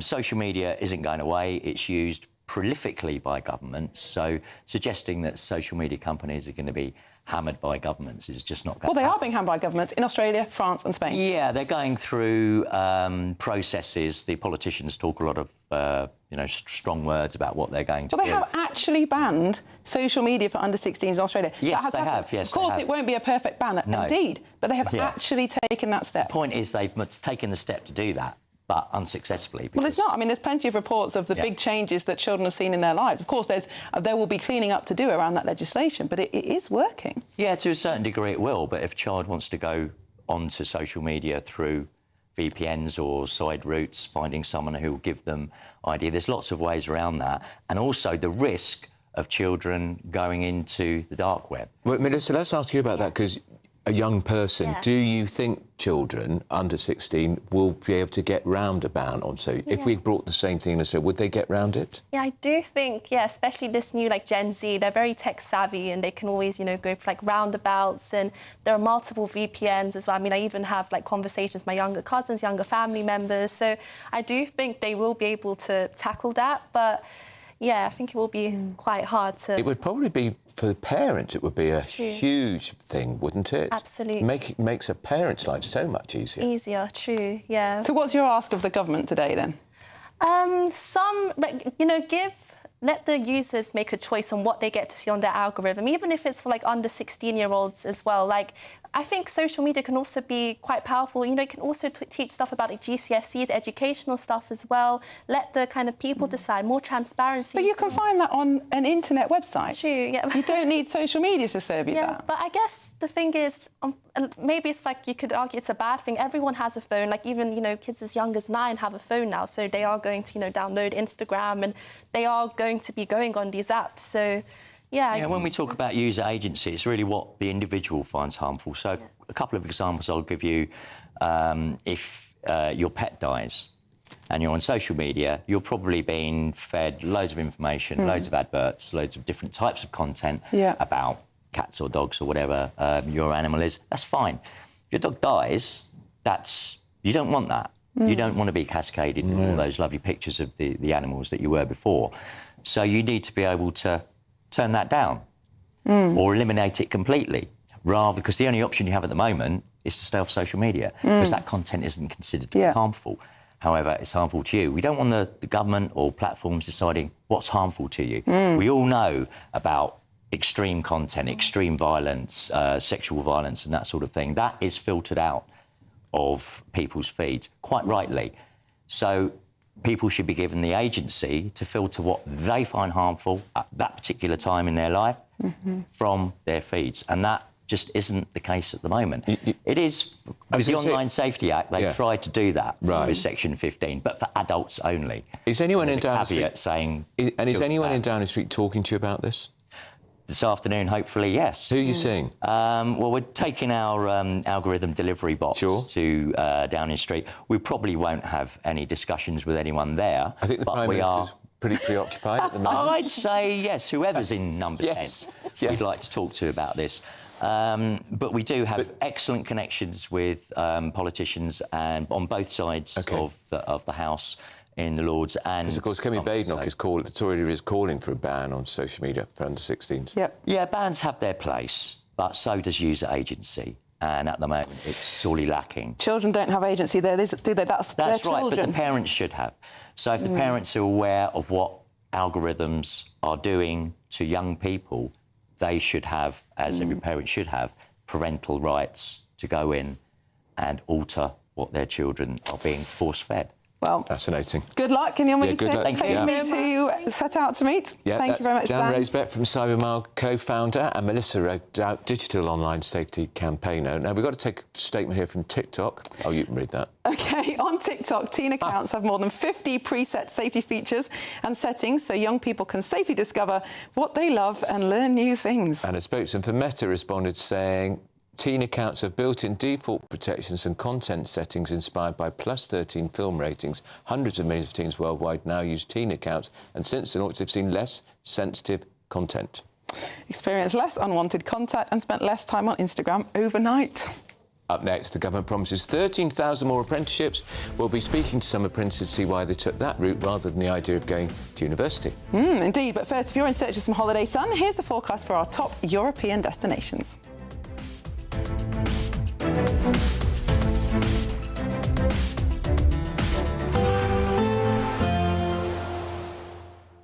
I forecast a perfect holiday in the sun. Weather looking good then? For sure, and no worries about our travel insurance. All Clear Travel Insurance sponsors GB News Travel Destinations Forecast. Hello, it's been very wet across western areas of Europe as well as the UK. There is some dry weather on the way for this weekend. Before then, though, a few showers affecting the Canary Islands through Wednesday. Some very heavy rain still moving into parts of northern Portugal in particular. Much of Spain and France also seeing that wet weather. As we look further east, it's still unsettled through the Mediterranean, but some sunny spells here and there. But as I said, as we look towards the weekend, high pressure moves in to bring more of us some sunshine across Europe. All Clear Travel Insurance sponsors GB News Travel Destinations Forecast. Decisions made in Washington aren't just shaping America, they're shaping Britain too. From migration to global security, from crime to health. Whatever happens in the White House today will be felt in your town or city tomorrow. That's why The Late Show is live from Washington, D.C. Cutting through the politics to show you what it all means for Britain. The Late Show live every night at midnight. Only on GB News, Britain's news channel. No matter the state it's in, this is our nation. Join me, Jacob Rees-Mogg, for a genuine, honest discussion on where we have been, where we are going, and where we are with the people who set the direction. Tune in to State of the Nation every Monday to Thursday, 8 to 9 o'clock. Only on GB News. Bold. They are under no illusion. Ray. Are you a human trafficker? Boundless. I've had enough of the nonsense, and I'm not afraid to say it. Don't get us on the BBC. Every weeknight, I tear through the headlines. The smell of gasoline. Should we be worried about it? From Westminster madness to cultural war chaos. What we're going to do now is they are throwing things out the car as we speak. Get ready, Britain. Here we go. Patrick Christie tonight, weeknights from 9 p.m, only on GB News, Britain's news channel. In the GB Newsroom, we bring you the news as it happens. With our team of dedicated journalists across the UK, we're ready to keep you up to date with what's happening every half an hour, every single day. Bulletins here on GB News, the People's Channel, Britain's news channel. Hi, I'm Michelle Dewberry, and my show is your opportunity to cut through all the noise and dive in headfirst to some robust debates. Ideas clash. Situation, isn't it? No, because you're deliberately avoiding my point. Nothing's held back. And if you think this is the end of it, wait for more. And we do not shy away from the difficult stuff. Sometimes I want to shake people and say, if only you understood. So join me on Dubes & Co. weeknights at 6 p.m, only on GB News, Britain's news channel. Mornings don't have to be tiresome, especially if you have the right company. Wake up to news as it happens, opinion and debate, and of course, a little bit of entertainment too. Because when the kettle's on, we're on. That's Breakfast on GB News, a show worth waking up for. Every morning from 6 a.m. Only on the People's Channel, Britain's news channel. We'll spread the news, you spread the word. At GB News, we love to hear from you, our loyal community. So drop us a line at gbnews.com/yoursay. There you can talk to each other and also to the presenters live on air. gbnews.com/yoursay, because GB News is your channel, Britain's news channel.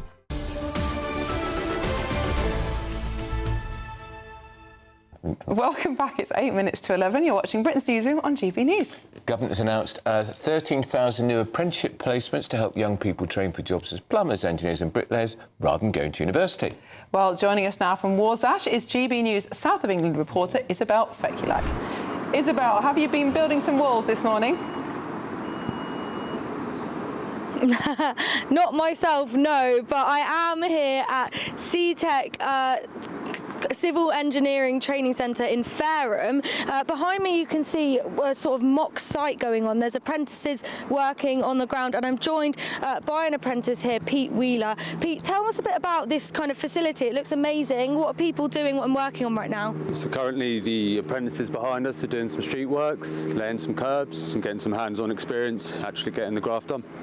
And you're a site manager, you're in the degree apprenticeship kind of pathway. What made you choose that route, and why would you encourage others to do so? Well, I'm going to come out with this with a degree, and I'm going to be debt-free, and yeah, I'm getting some hands-on experience and earn while I learn. It's best of both worlds. And the centre here, it's a pretty great facility. What a place to learn. Yeah, it's fantastic. It really brings people up and gives them the experience they need to get the work done and go in with confidence. Brilliant. Thank you so much for coming on. And Nikki Main, you're the social value manager here. What could you tell me? So we've got this skills gap, and the government is now releasing 13,000 new placements. Is that going to help bridge this gap? Absolutely. With around 40,000 vacancies currently in the industry and a massively ageing workforce, bringing new people into the industry is vital at the moment. So it's a really key thing to bring young people in, and studying the apprenticeships and T-levels is a brilliant way for people who are non-academic to get a great qualification, come out, they've got their qualification, their experience and their work ready. And for someone that is kind of growing up, not sure whether uni's the right thing for them, what would you kind of tell them? Do they know about things like this? Degree apprenticeships are absolutely the way to go. You come out, you don't have a mounting of debt at the end of it, and you're paid while you do it. So not only are you getting paid to go to college, university, and you're working at the same time, you don't have that mountain of debt when you come out of it, so you're already in a great position to carry on your life. And you told me this is a kind of very unique facility here. Just tell me a bit about how rare it is to have a training programme like this, a mock site behind where people can learn on the ground. Absolutely. When we, a group of employers invested in the building to be built, because we saw there was a gap in the market where there wasn't a place for people who come to train and learn how to be a ground worker. Having the mock site here and having all the facilities they've got there, the guys come here, they do their training, they come out with dumper roller tickets, and they're ready to literally hit the ground running. Well, that's great. What an incredible facility here. Absolutely. And as we've seen there, the government is encouraging more young people to get into careers like construction, groundwork, civil engineering, and here they're encouraging young people on the ground to take more places in the college and the training centre as well. So hopefully more people choosing that pathway to bridge that skills gap. Isabel Fekulak in Fareham, thank you so much for that report. I do think apprenticeships are such a good idea. There just aren't enough of them, though. That's the problem. They're very competitive. 13,000, look, it's welcome, but it's a very, very small number, isn't it, when you consider how many people, young people between the age of 18 and 25 are not in work, training or employment. Right. Nearly a million. That's right. I think they've just got to stop making student loans available for so many university courses, because at the moment it's just too easy for young people, too tempting. If they don't know what they want to do, oh, well, I can spend 3 years at university, funded by the taxpayer. And look at Charlotte, who we had in here last week, who's in student loan. She's in debt to the tune of £65,000. That's right. And it was a £50,000 debt, went up to £65,000 as a result of the budget. Absolutely. Well, still ahead, we'll be back to Downing Street as Sir Keir Starmer is holding on. Don't go away. This is Britain's Newsroom on GB News. But first of all, we've got your weather.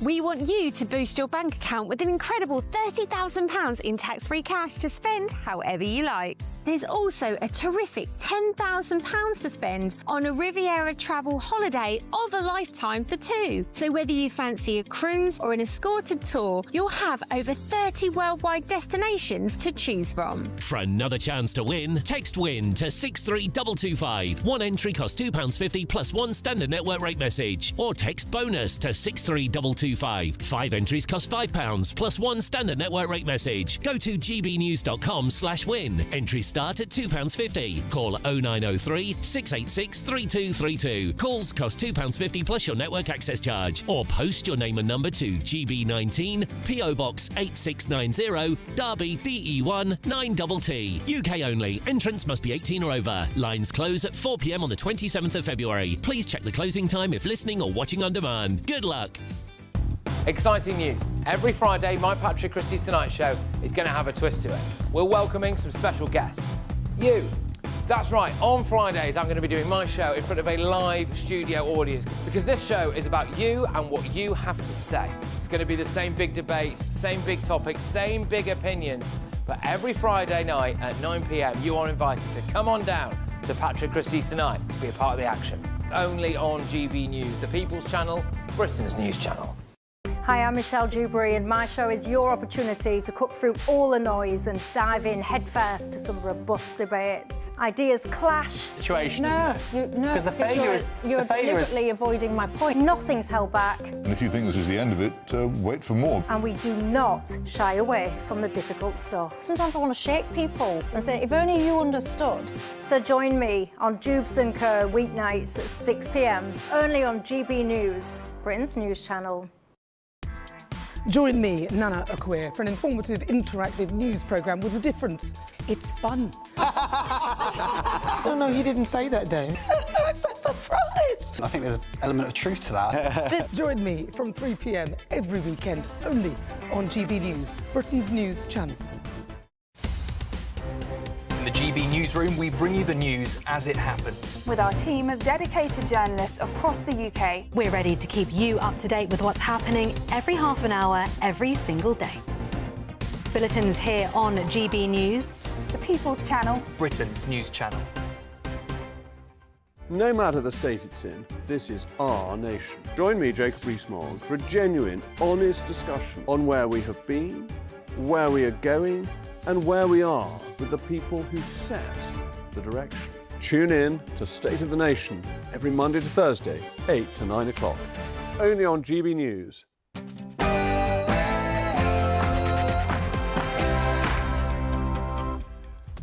It's 11 o'clock on Tuesday, 10th of February, live across the UK. Britain's Newsroom with Andrew Pearce and Miriam Cates. Is there a crisis at number 10? Yeah. Is there a crisis for Sir Keir Starmer? What crisis, Andrew? He withstands pressure really well. In fact, he sort of thrives off pressure. The resounding sound of hundreds and hundreds and hundreds of Labour parliamentarians united in support of our Prime Minister. The whole Cabinet supports the Prime Minister. I say with heavy irony, Sir Keir Starmer is clinging on to his job for now. The Cabinet stood by him after that crunch meeting in Parliament. The Welsh leader, Baroness Eluned Morgan, has just come out to emphatically back the Prime Minister. Meanwhile, in Scotland... The distraction needs to end and the leadership in Downing Street has to change. Well, in what has been a bit of a political gamble, the Scottish Labour leader Anas Sarwar has gone out on a limb, demanding the Prime Minister step down. Now, many will ask, will this help or hinder his hopes to become the First Minister? One day after Anas Sarwar's brave move against Keir Starmer, I'm in Glasgow, a home city that I share with the Scottish Labour leader, to ask the public whether it influences their views on either Keir Starmer or Anas Sarwar.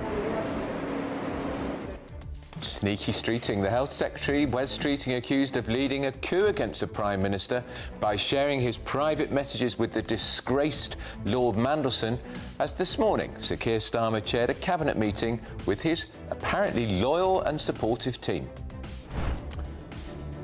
Yes, Cabinet has just finished in the last few moments, very, very long, not far off 2 hours, all smiles, all behind the PM, ostensibly. But for how long is that going to last? Well, the King is profoundly concerned as he says he will support police assessing claims into his brother Andrew Mountbatten Windsor and Jeffrey Epstein. The investigation continues this morning. And breaking overnight, Ghislaine Maxwell has refused to speak while appearing at a congressional hearing about her links to Epstein, for which she's serving 20 years in prison. Ms. Maxwell, were you a close friend and confidant of Jeffrey Epstein? I would like to answer your question, but on the advice of counsel, I respectfully decline to answer this question and any related questions. Well, tech companions. Around a third of teenagers who use AI chatbots see them as a real friend, sharing secrets they wouldn't normally do with real people.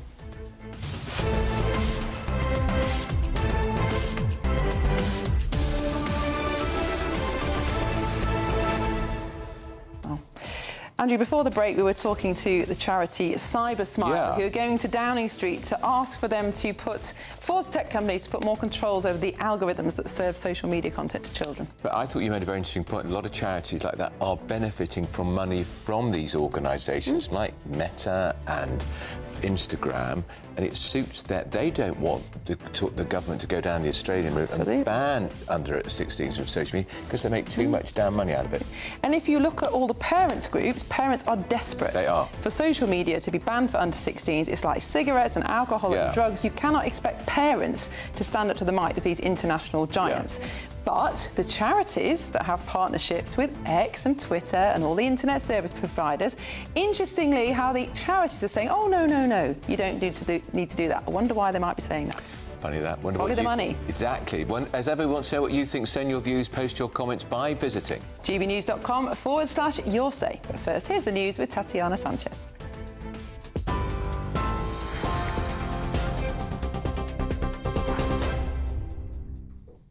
Miriam, thank you. The top stories. Sir Keir Starmer has chaired a cabinet session after earning a lifeline from Labour MPs during a crunch meeting in which he declared, I'm not prepared to walk away. Cabinet ministers have rallied around the Prime Minister as he fights to shore up his position following questions over Lord Mandelson's appointment as US Ambassador. Meanwhile, the Scottish Labour leader Anas Sarwar said the situation in Downing Street was not good enough and that too many mistakes had been made at the top of government as he called on Sir Keir to resign. Conservative leader Kemi Badenoch claims some Labour MPs had given us indications, she says, that they would back a vote of no confidence in the Prime Minister. She's also said this morning it's only a matter of time until Sir Keir goes.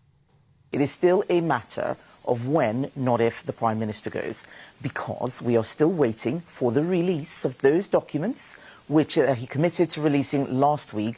We still haven't seen the details of how he made this disastrous appointment. And instead, what we're hearing is that the Cabinet Office is telling ministers not to release their text messages with Peter Mandelson. That's completely wrong. Buckingham Palace says it will support police if contacted over allegations about Andrew Mountbatten Windsor. A palace spokesperson saying the King has made clear in words and through unprecedented actions his profound concern at allegations which continue to come to light in respect of Mr Mountbatten Windsor's conduct.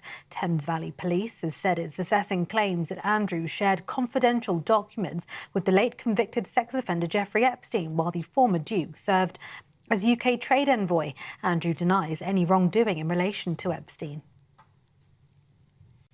That's That says the Prince of Wales will join young Saudi girls learning football skills during the second day of his Middle East visit, which is in danger of being overshadowed by the ongoing Epstein scandal.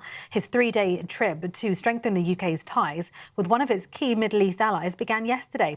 William arrived in Saudi Arabia and held talks with the Saudi leader Crown Prince Mohammed bin Salman, followed by a private dinner at his farm in a World UNESCO site in the Saudi capital.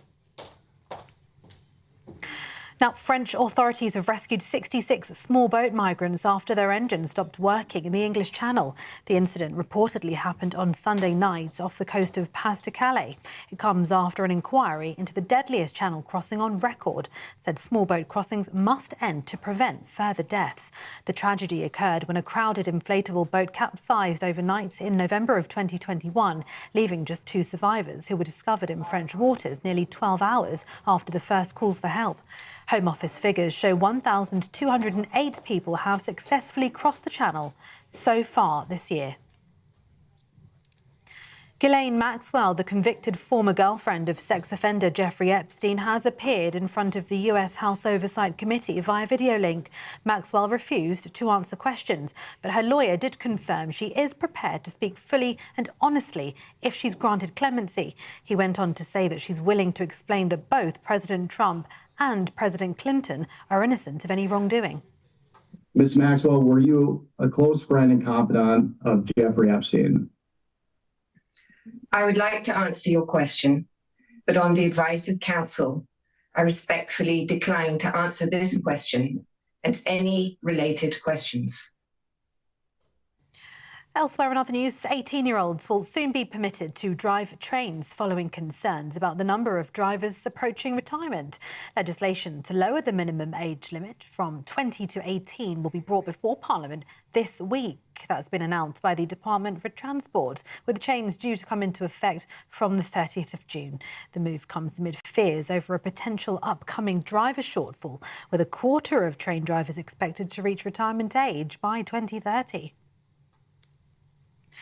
And the British Museum has successfully raised £3.5 million to keep a gold pendant that's linked to King Henry VIII's marriage to his first wife, Catherine of Aragon.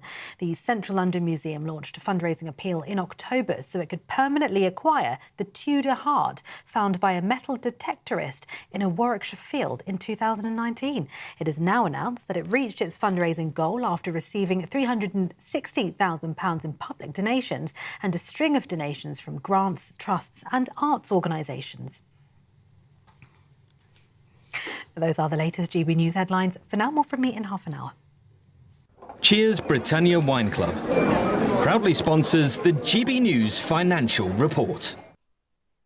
Here's a quick snapshot of the markets. The pound will buy you $1.3671 and €1.1474. The price of gold is £3,687.75 per ounce, and the FTSE 100 is at 10,354 points. Cheers Britannia Wine Club proudly sponsors the GB News Financial Report.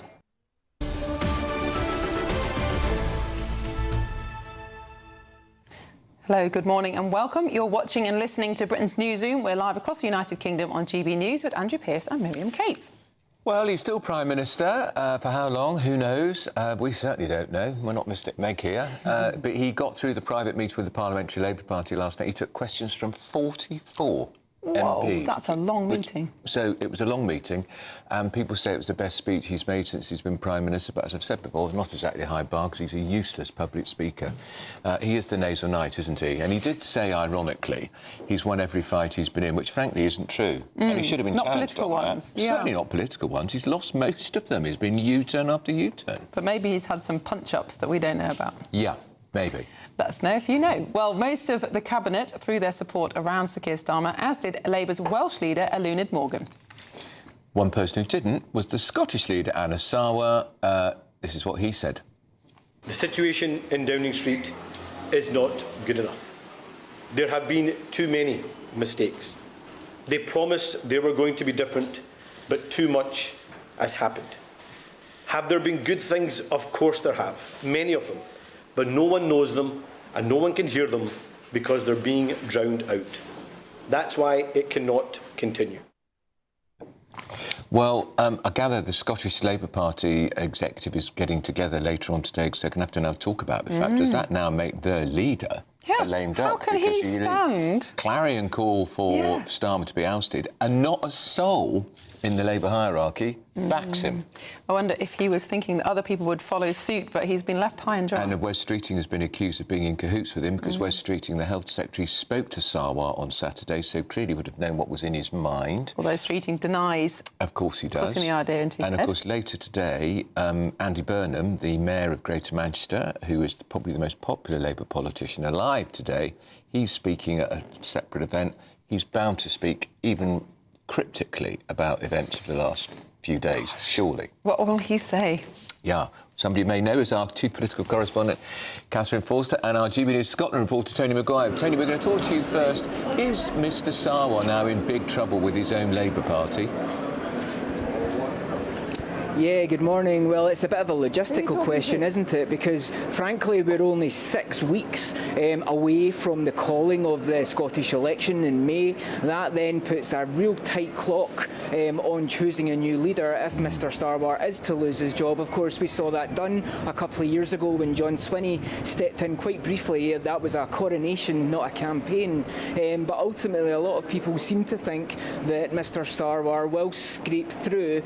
But, of course, he has been basically saying for a while now that this election is going to be a decision between him and John Swinney to be First Minister. But a look at the polls will show that Labour has dropped all the way down to 4th place, and that isn't going to change a whole lot unless something big changes with him. It was a huge miscalculation yesterday, and indeed it backfired. He was left hanging dry. Even Scottish Secretary Douglas Alexander stepping in to throw his weight behind Keir Starmer.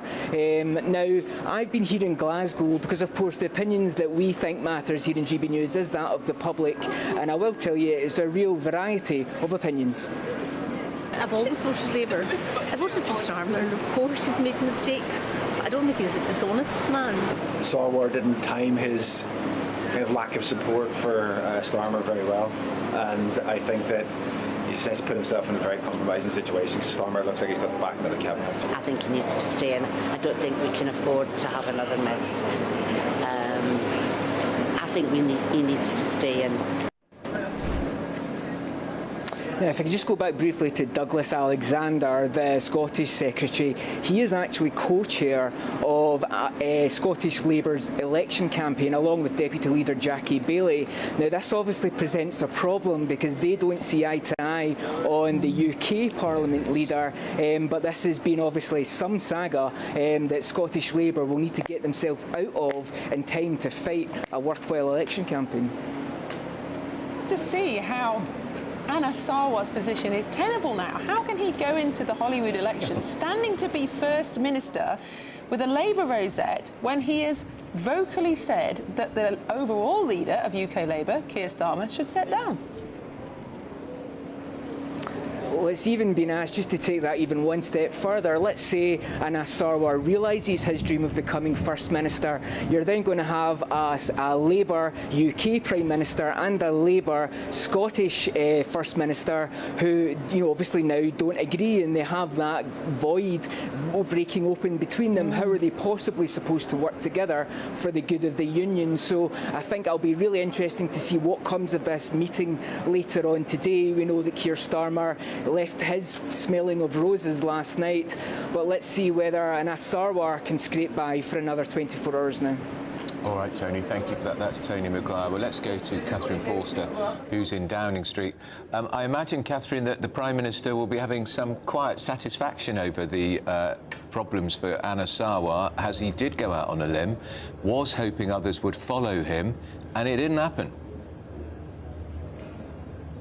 No, it didn't. When the herd moves, it moves. Remember Boris Johnson saying that about when they took him out. But in the event, only one of the herd moved yesterday, Anas Sarwar, the Scottish Labour leader. The rest of the herd have kept still. Ed Miliband, the Energy Secretary, saying this morning that they looked over the precipice and decided that they wouldn't jump. So the Prime Minister is safe for now.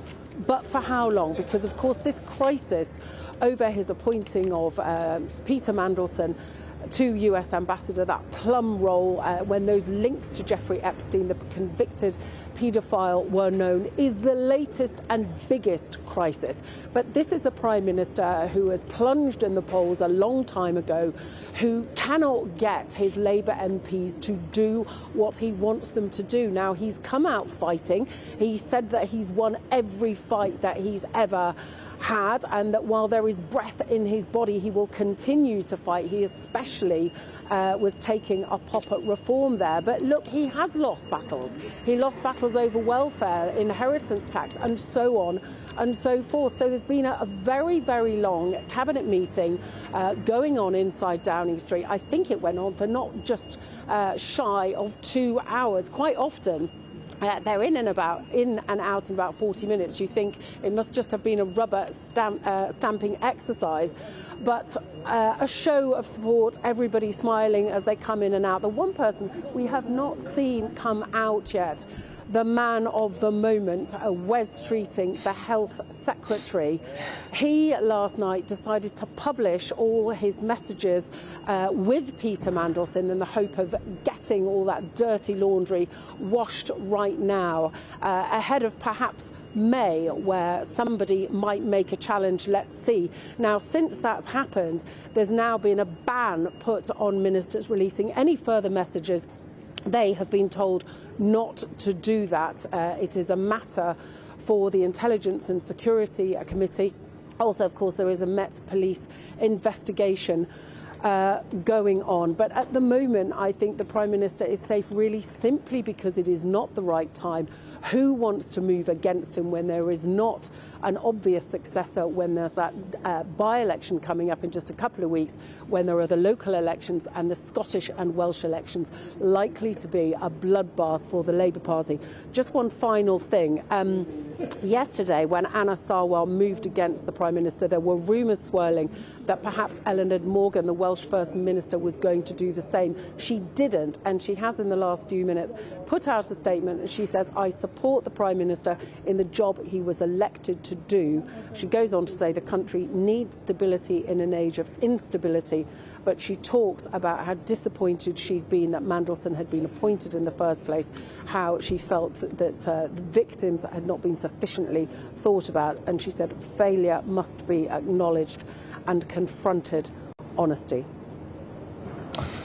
Catherine, yes, thank you very much. Well, I'm sure you'll be keeping us up to date with whether or not Wes Streeting comes out of Downing Street. Catherine Forster and Tony Maguire, thank you so much for your contribution this morning. Time now for our Great British Giveaway. Your chance to get a summer sorted with a luxury £10,000 holiday for two, and with throwing in £30,000 in tax-free cash. Here's how you win it. You could win cash and the ultimate holiday in our two-part Great British Giveaway. Thanks to Riviera Travel, you could be jetting off on a £10,000 dream holiday for two people. With flights, transfers and luxury accommodation included, you'll get to choose the kind of holiday you want. So whether you're looking for hotel comfort or on a relaxing river cruise, you'll be able to find the perfect match from over 30 global destinations on offer. And because the holiday is handpicked with you in mind, you know it's going to be perfect. Plus, we're going to give you £30,000 in tax-free cash to spend however you like. Your summer can start here, so make sure you don't miss out. For another chance to win, text WIN to 63225. One entry costs £2.50 plus one standard network rate message. Or text BONUS to 63225. 5 entries cost £5 plus one standard network rate message. Go to gbnews.com/win. Entries start at £2.50. Call 0903 686 3232. Calls cost £2.50 plus your network access charge. Or post your name and number to GB19, PO Box 8690, Derby DE1 9TT. UK only. Entrance must be 18 or over. Lines close at 4 p.m. on the 27th of February. The winner may be contacted live after all entry routes have closed. Please check the closing time if listening or watching on demand. Good luck.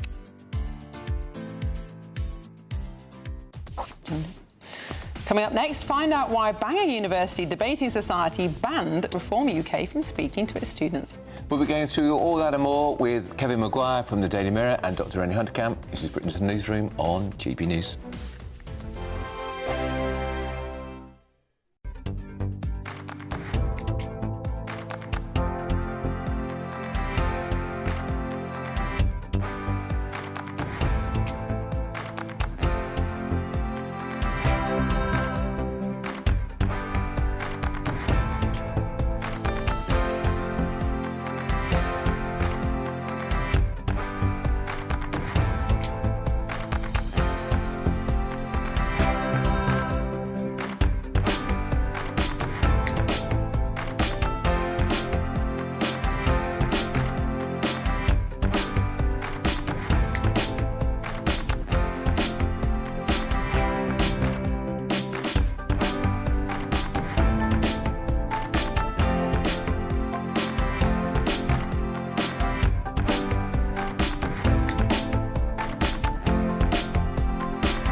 Bold. They are under no illusion. Brave. Are you a human trafficker? Boundless. I've had enough of the nonsense, and I'm not afraid to say it.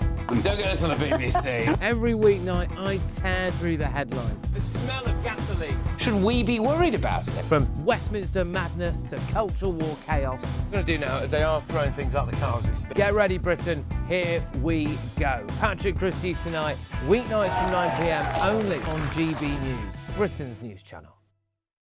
Hi, I'm Michelle Dewberry, and my show is your opportunity to cut through all the noise and dive in headfirst to some robust debates. Ideas clash. Situation, No, Because the failure is... You're deliberately avoiding my point. Nothing's held back. And if you think this is the end of it, wait for more. And we do not shy away from the difficult stuff. Sometimes I want to shake people and say, if only you understood. So join me on Jubes & Co. weeknights at 6 p.m, only on GB News, Britain's news channel. Mornings don't have to be tiresome, especially if you have the right company. Wake up to news as it happens, opinion and debate, and of course, a little bit of entertainment too. Because when the kettle's on, we're on. That's Breakfast on GB News, a show worth waking up for. Every morning from 6 a.m. Only on the People's Channel, Britain's news channel. We'll spread the news, you spread the word.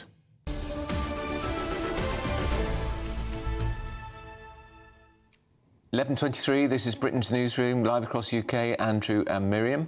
Well, we're going to be reacting to the chaos in Downing Street shortly, but Tory leader Kemi Badenoch had this to say. What we saw yesterday was the Prime Minister losing his fourth or fifth Director of Communications. His leader in Scotland has asked him to go. It's quite clear that the Labour Party have lost confidence in Keir Starmer. Anna Sarwar said the quiet bit out loud. And what he's done is remind Labour MPs that their jobs are on the line. And instead of them doing the right thing, what they've done is rally behind the Prime Minister because they're terrified of their own jobs. It is still a matter of when, not if, the Prime Minister goes, because we are still waiting for the release of those documents which he committed to releasing last week. We still haven't seen the details of how he made this disastrous appointment. And instead, what we're hearing is that the Cabinet Office is telling ministers not to release their text messages with Peter Mandelson. That's completely wrong. Well, we're joined now by the co-host of Pierce versus Maguire podcast. In fact, both of the hosts we have here. Yes, exactly. And a GP and GB News contributor, Dr. Renee Honderkamp, in the studio.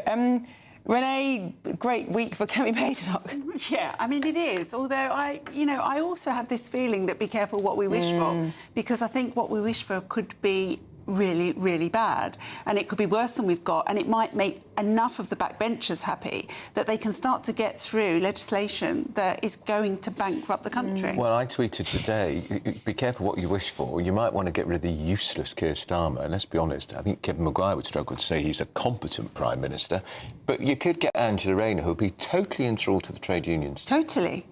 Fantastic. Which you know what you what's coming next. Maguire's cheering. It must be terrible. She has to clear up the HMRC. But what you might get with change, if you're a political opponent, if you're Farage or Badenoch, you might get a new leader, a new Prime Minister, the UK Labour government, that's more popular.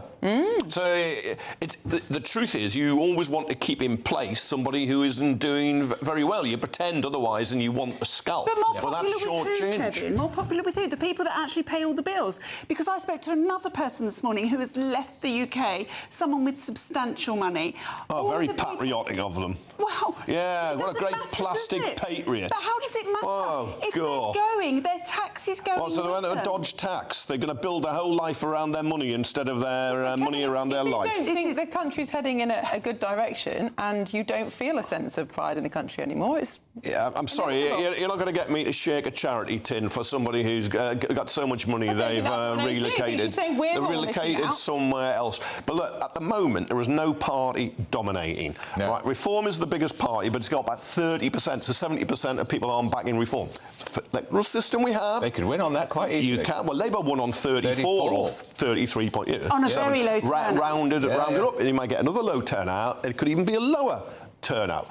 But if I was Badenoch or Farage, I'd want to keep Starmer in position. Yeah. What is happening with Wes Streeting? Has he been kidnapped? He has not emerged from the cabinet meeting because he never would go out the back door because he loves the limelight. We all know that Wes Streeting would go to the opening of a milk bottle. Do you mean there was Les a camera Sweeting? there. Les, exactly. I mean, he's been caught in the act, hasn't he? I think he just knows now if he goes out, all cameras are on him, so you don't want to do that. You want to go out with other people and sort of be in a crowd, laughing and smiling and backslapping. As you know, there's a labyrinth behind that back door. He can go out through the cabinet office. I think if he goes through the interconnecting door and you come out in the cabinet office, which is on Whitehall, I think you're making a big mistake. Yeah. I think you have to be seen. Yeah. You want to try and shape how you're seen, so you're not isolated, or you're not looking utterly triumphant. You want to go out in a matter-of-fact way, a little fold under your arm, but with a few other people. Was his phone call to the Scottish leader, who is now looking very, very isolated, Anna Sarwar, does it make it look like he was in cahoots? It can, but we've no evidence of that yet. No. I'm not saying it didn't happen, but we haven't seen any evidence. And I would have thought if Anna Sarwar was in some type of deal with Wes Streeting and then Streeting reneged on it, Anna Sarwar was going to shout about it from the Glasgow rooftops, and he's not. I can remember, and you'll remember, in 2009 in the summer, James Purnell, a very junior member of the cabinet, resigned, calling on Gordon Brown to go. He was expecting David Miliband to follow him. But who got to David Miliband and said, don't? Lord Manson. That's right. Who was the de facto Deputy Prime Minister at the time. Yeah. But this is, when I look at what's happening with Starmer, and in some ways we're in new political territory because everyone's a bit more atomised and the big Labour and the Conservatives aren't as dominant as they were. Yeah. But Gordon Brown survived 3 coup attempts, 2008, 2009, one you've just described, and one in January 2010, when Buffoon and Blewett, Pat Hewitt and Jeff Boone, trying to get rid of him. 2010, were people so plugged into 24-hour news, connected by the... No, that's why it's changed. So that's the difference. So I accept, well, we're on new territory with old maps, and so you're not sure how to navigate it now. Yeah. Very, very quickly, Reform banned from Bangor debating society. Not the university, it's not the university, but the debating society. You know, this is horrific. You know, we are producing now at university children who cannot think critically. Because in order to think critically, you need to be in things like the debating society. I remember in the sixth form, I had to debate for the National Front. It was a complete and utter to my beliefs, and I swallowed that manifesto hook, line and sinker and did it with passion. Now, that would be considered traumatising. I did lose. Good. But it would be considered traumatising. But it was a great exercise. It makes you do research. It makes you think.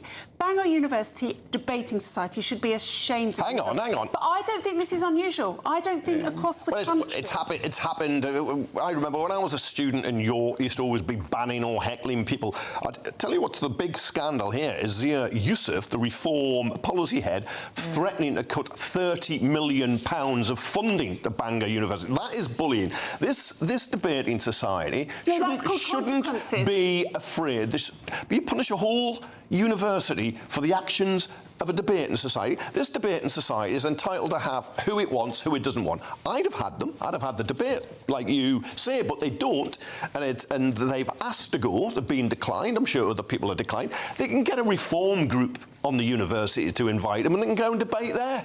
But threatening £30 million of penalties is bullying. I mean, that is bullying. I'm not bullying you, but it is time to move on. And can I just say, he tries to bully me in the podcast, but fails. It's never worked, I've noticed. It's not going to mean I'll stop trying, but... We have to read this we do have to read this statement from the University of Bangor, who says, please do. The views expressed by societies are their own. They do not reflect university policy. Bangor University remains politically neutral and supports freedom of speech. Bangor University welcomes debate from across the political spectrum. Good for them. Good for them. Now, here's your 60-second news update now with Tatiana Sanchez.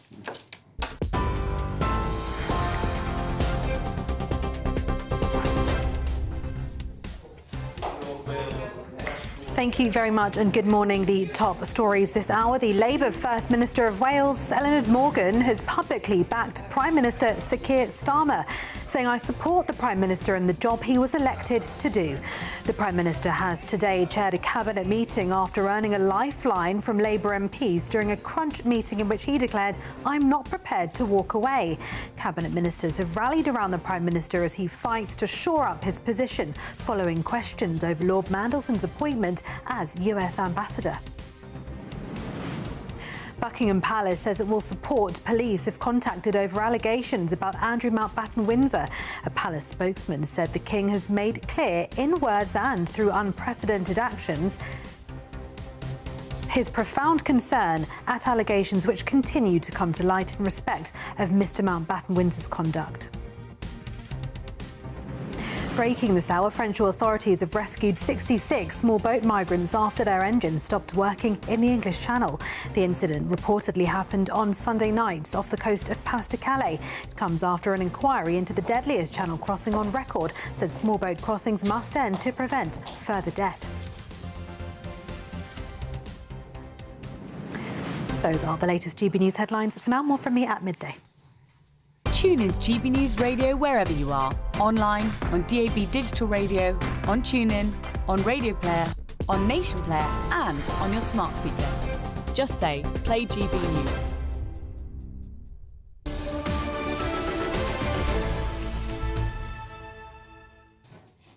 Well, still plenty of time left on Britain's Newsroom, but coming up at noon, we've got Good Afternoon Britain with Tom and Nana and a cabbage. Can I just say that at the end of the show yesterday, I walked up with the cabbage that I made and I brought it over to this part of the studio where it sat for most of the night until an hour ago.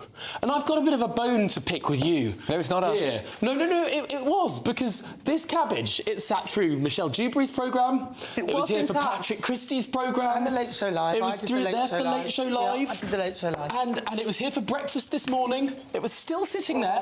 It's still lasting as long as the Prime Minister. Now, for those that are unaware of Keir the cabbage, we're going to see if this cabbage lasts. Yes. As long as the Prime Minister's tenure. But I walk in about an hour ago and just peek round the corner. Someone's moved it during your programme. He was devastated. Well, I have to say, I didn't It wasn't us. I'm afraid the answer to your question is above our pay grade. He was devastated, I can tell you now. He's been running around going, Take it out, where's Keir? But we found him. He's safe. I suspect the cabbage is safer than the Prime Minister. Well, I suspect that's the big question, isn't it? Yeah, not long. Well, I think Anas Sarwar, I personally think he was actually quite brave. He stuck with his principles, even if there's another motive. Yeah. The bottom line is the rest of the cabinet have all they're all on the side of Mandelson, and I think that's quite shocking, but it shows you how... They're on the side of Mandelson? Well, in a way, because they've sided with Keir, haven't they? Oh. They've sided with Keir. I think he's tried to distance himself from Mandelson. Well, he's tried to, but it's not he very made a effective. terrible decision. They've all gone along with him. They're keeping him. Well done, Anas Sarwar. But Sarwar is now in political difficulties because... Does he look pathetic? No. Or does he look prophetic? It all depends what happens between now and May. But how can he continue as Scottish Labour leader going into the Holyrood elections, assuming Starmer is still Prime Minister, and stand to be First Minister when he has openly called for the departure of the overall leader? What about his candidates? Every single Scottish Labour candidate Who are they signing now up to be an MSP will be asked the question. Do you support Starmer? I mean, it's a mess, complete and utter mess. No, I think his reasons, he said country first, and to be honest, Keir Starmer is making a mess of the country, and he said he'll fight. He's never lost a fight. Well, it's not about him, is it? It's about the country. What was staggering, we only just heard from Tony Maguire, I hadn't realised how bad it is for Labour in Scotland. They are fourth in the polls, fourth behind Reform, Greens, SNP. Yeah. Amazing. Although there are different measures on because there are two votes. There's the constituency list, and then there's the list. So the party list rather than the constituency vote. And it tends to be that the Greens are higher on the party list, but lower on the constituency vote. And so there are two different measures of polling.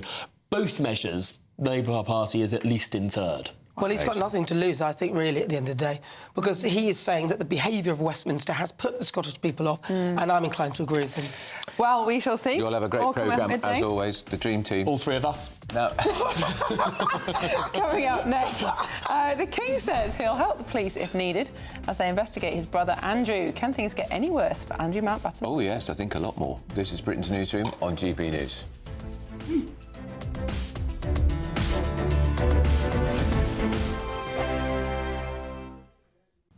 Hello, very good day to you. I'm here with your latest Met Office weather update for GB News. Lots of cloud around today and also lots of rain, with some of that rain falling as hill snow over parts of Scotland, particularly later on. We do have an area of low pressure to the west of the UK, and that's bringing a frontal system up from the southwest. We'll see stronger winds in the southwest later on, and we do have some brisk winds towards the northeast through today as well. Otherwise, the main talking point is all that cloud and all that rain, quite wet across much of northern England, particularly towards the east and across much of Scotland as well. Another swathe of heavy rain coming in from the southwest as that front pushes its way in. Temperatures for many, well, particularly towards the south on the mild side, highs of around 13, possibly 14 Celsius. Further north, a few degrees lower than this, but around average for the time of year.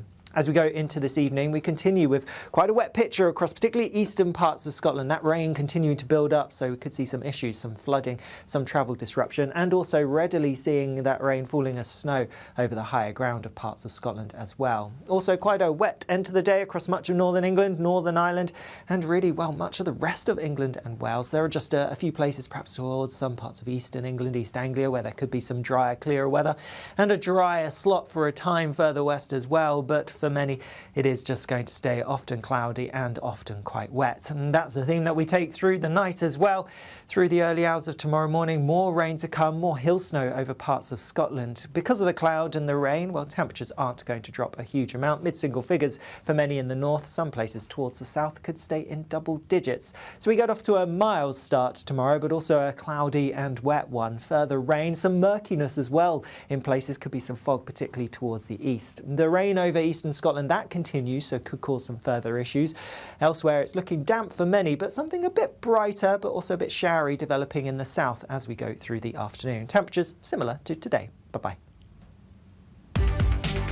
From the school run to the home run, watch a new show for all of Britain. He can say whatever he wants. A straight talking show where all voices are heard. And, you know, when are we going to stop talking about smashing the gangs and actually do it? With the stories that matter from every part of our country. There's a bit of a crash landing there for your Chancellor. Bold, fearless and standing up for you. That's me, Martin Daubney, 3 p.m. till 6 p.m, weekdays, here only on GB News. The People's Channel, Britain's news channel. Westminster's full of talk, but out here, it's the real world. Am I allowed to talk now? No, that's it. This is where it matters, real people and real lives.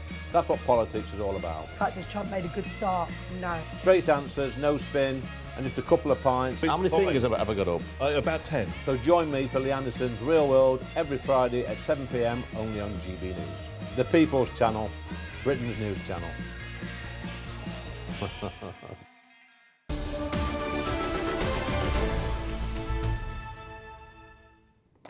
Welcome back. It's 20 to 12. You're watching Britain's Newsroom on GB News with Andrew Pearce and Miriam Cates.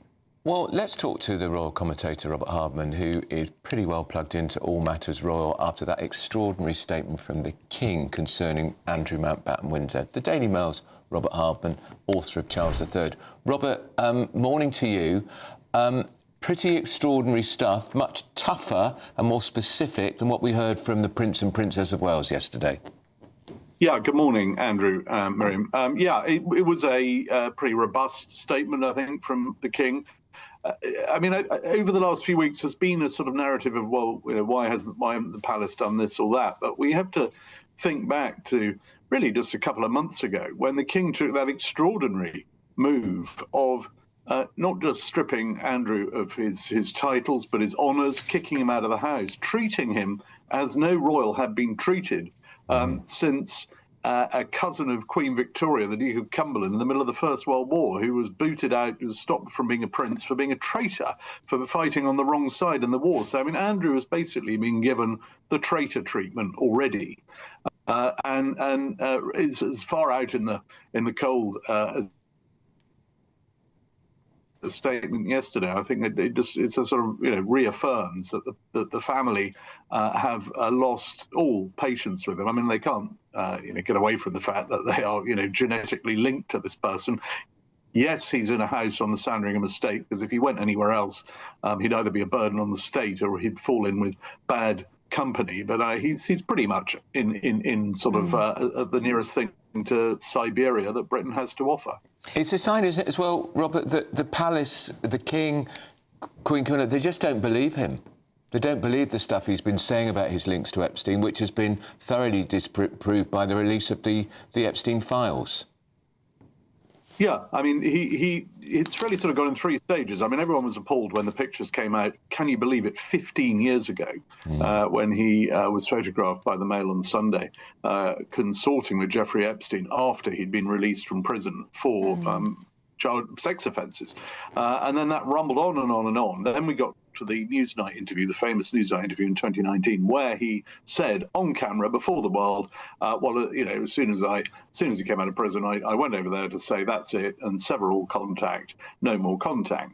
And then so the situation sort of rumbled along for another few years, and then it was really just a matter of months ago when the Mail on Sunday again revealed these emails in which Andrew signs off. Let's play again some more soon. Prince Andrew, Duke of York, KG, and so that was clearly a case that he had lied, and that was what prompted the king to strip him of all his titles. And I think that was a pretty prescient, far-sighted move. There we see, of course, that famous scene of him at the Duchess of Kent's funeral, where he starts sort of smirking with Prince William, who just wants nothing to do with him, and he's just shown no contrition. And as these files show, that the depths of his mendacity go even deeper. So I really don't think the king can do very much more at the moment. People keep saying, why doesn't the king tell him to do this or order him to do that? I mean, the rule of law applies. The king is not Henry VIII. He's not an autocrat. He has to let legal process take its path. Everyone has said Prince Andrew is now a private citizen. Well, he's going to be treated like a private citizen, so he's going to listen to his lawyers. He's not going to listen to his brother. And do you think there's a chance he may end up in prison? Oh, well, I mean, I'm not a lawyer, I'm not a policeman. It all depends on what legal process takes place here in the UK, what legal process takes place here in the US. I mean, I think the change in the direction of the story has been in the last few days, where it's one that has moved away from waiting for the US authorities to conduct some sort of investigation into the sort of sordid, tawdry sex side of Jeffrey Epstein. And now it's sort of focusing, as with Peter Mandelson, on the sort of commercial, financial side, and to do with trade documents. But these things are very complicated. I mean, I think everyone's rushing to judgment just because you send Jeffrey Epstein an email about something doesn't automatically make that a crime. But I mean, the bottom line, as the king said yesterday, is that this is one for law and the police, and he's not going to get any special treatment if it turns into a full legal matter.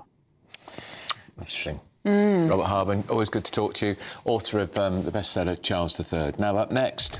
Find out why grooming gangs offenders might be let off the hook with changes to the court records system. You're watching Britain's Newsroom on GB News. Brilliant.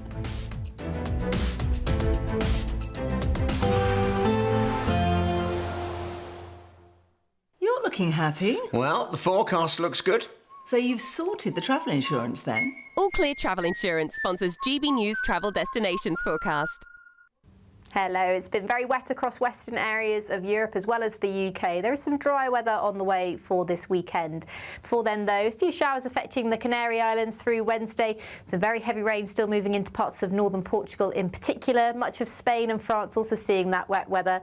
As we look further east, it's still unsettled through the Mediterranean, but some sunny spells here and there. As I said, as we look towards the weekend, high pressure moves in to bring more of us some sunshine across Europe. All Clear Travel Insurance sponsors GB News Travel Destinations Forecast. I'm Michelle Dewberry, this is Jubes & Co with you. Hello everyone, Patrick Christie is here. GB News, Britain's news channel. Access the stories that matter to you. Take the GB News family with you on any device. And as long as you have an internet connection, tune in to GB News anywhere on the planet or beyond. GB News, the People's Channel, Britain's news channel. No matter the state it's in, this is our nation. Join me, Jacob Rees-Mogg, for a genuine, honest discussion on where we have been, where we are going, and where we are with the people who set the direction. Tune in to State of the Nation every Monday to Thursday, 8 to 9 o'clock, only on GB News. Exciting news. Every Friday, my Patrick Christie's Tonight Show is going to have a twist to it. We're welcoming some special guests. You. That's right, on Fridays I'm going to be doing my show in front of a live studio audience because this show is about you and what you have to say. It's going to be the same big debates, same big topics, same big opinions. But every Friday night at 9 p.m, you are invited to come on down to Patrick Christie's Tonight to be a part of the action. Only on GB News, the People's Channel, Britain's news channel. At GB News, we love to hear from you, our loyal community. So drop us a line at gbnews.com/yoursay. There you can talk to each other and also to the presenters live on air. gbnews.com/yoursay, because GB News is your channel, Britain's news channel.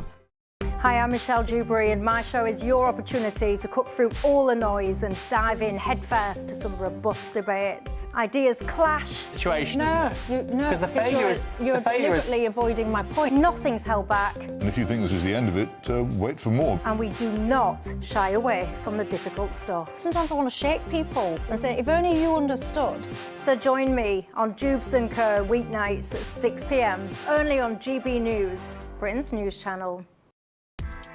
Join me, Nana Akwe, for an informative, interactive news programme with a difference. It's fun. No, he didn't say that, though. I'm so surprised. I think there's an element of truth to that. Join me from 3 p.m. every weekend, only on GB News, Britain's news channel.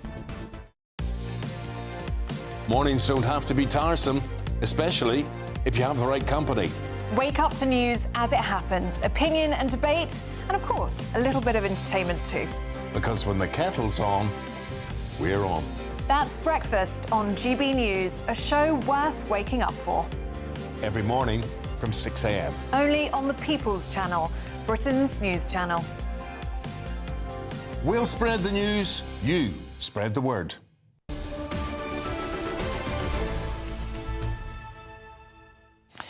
Welcome back. And the Ministry of Justice has ordered the deletion of a major archive of court records. An HM Courts and Tribunal Service spokesman said that the press always had and would retain full access to information from the courts to ensure accurate reporting. But could getting rid of what's called the court desk system mean some criminals will actually be let off the hook? Well, the Conservative MP for the Weald of Kent, Katie Lamb, joins us now. Katie, good morning, and thank you so much for joining us. Good morning. Now, I understand the courts desk system was set up independently, but with the approval of the last government to help to improve access and accuracy to court records. Why is it now being abandoned, in fact, deleted? Well, I'm afraid we don't know. The government has ordered for all of the records to be deleted, apparently because it presents a data protection issue. But they've given no detail whatsoever about what this data protection issue is. And they also haven't explained why they think that that is more important than journalists and the public being able to have continued access to magistrates' court records. As you just said, the government is claiming that people and that journalists will still have access to these records, but the government's own record keeping is appalling. So what seems much more likely is that lots of these records will be lost. We know we already have a terrible problem with truth and transparency in the court system and in our institutions more generally, which led to tens and tens of thousands of children being abused in the grooming gangs, just to name one example. The fact that the government wants to delete this archive is completely insane. Why you think, in particular, Katie Lamb, that would be, for instance, you've mentioned the grooming gangs, if all this material is deleted, why that could in fact perhaps help those terrible men who perpetrated this abuse? The national inquiry, which hasn't yet started, but the terms of reference have been published, or the draft terms of reference, into the grooming and rape gangs across the country, will be looking at, or should be looking at, patterns of behaviour, patterns of abuse, different types of cases, where they've happened across the country, cases that actually at the moment we might not even realise are related, but when we look at all of them together, we see some of the same flags, we see some of the same themes. If those records are deleted, that simply won't be possible. Now, I've read that before Court's Desk was introduced, 2/3 of all court cases were cases that the media was not told about in advance. Now, of course, there's no way journalists can report on a case if they don't know it's happening and they don't have the opportunity to go and sit in that court. So we face going back almost to this blackout. Is there anything that can be done legally to have a kind of stay of execution, I suppose, for this company, for this database, while the issue is debated? Well, that is exactly what we are going to ask the government to do. So we, the Conservative Party and also various campaign groups who work in this area, who are trying to campaign for truth, for openness, for transparency around justice, specifically to do with the grooming gangs and more generally, are saying to the government, at the very least, you have to explain why you are going to delete this material. You have to promise that it will still be available, particularly to the National Inquiry. But really, if there is a rule that says that you can't continue to collect this information, change the rule. The public deserve access to these records. There is a total breakdown of trust that these same institutions that failed us, that failed all of these girls and some boys for so many years, are now going to be responsible for telling the truth all the time transparently. You know, so many victims, survivors, journalists, whistleblowers lost their careers and in some cases their lives in bringing this to light. And now the government's just going to delete all the records. Can I ask you, because you've clashed very publicly and very, very effectively, in my view, with the Safeguarding Minister, Jess Phillips. What's she got to say about this? Well, we haven't yet heard anything from the Safeguarding Minister, or I believe, in fact, from the Home Office at all on this issue. I can only assume that the Ministry of Justice, who are making this decision, and the Home Office have spoken, and we will be expecting to hear what those conversations involved, because if the Home Office is not advocating for victims and survivors in the way that they should be, then we deserve to know. Katie Lamb, thank you so much. Good luck with your campaign. That. Indeed, yes. Good luck with your campaign. Very important. It's astonishing. What's the point of it? Absolutely. It's not even saving money. No, and it's incredible public service for journalists as well as the public. So let's hope they're successful in stopping the deletion. That's it from Britain's Newsroom. No, we'll be back tomorrow. And the Prime Minister will still be here tomorrow. On a cabbage. And so will Tom's cabbage. Exactly. Tom and Nana with you now for Good Afternoon Britain.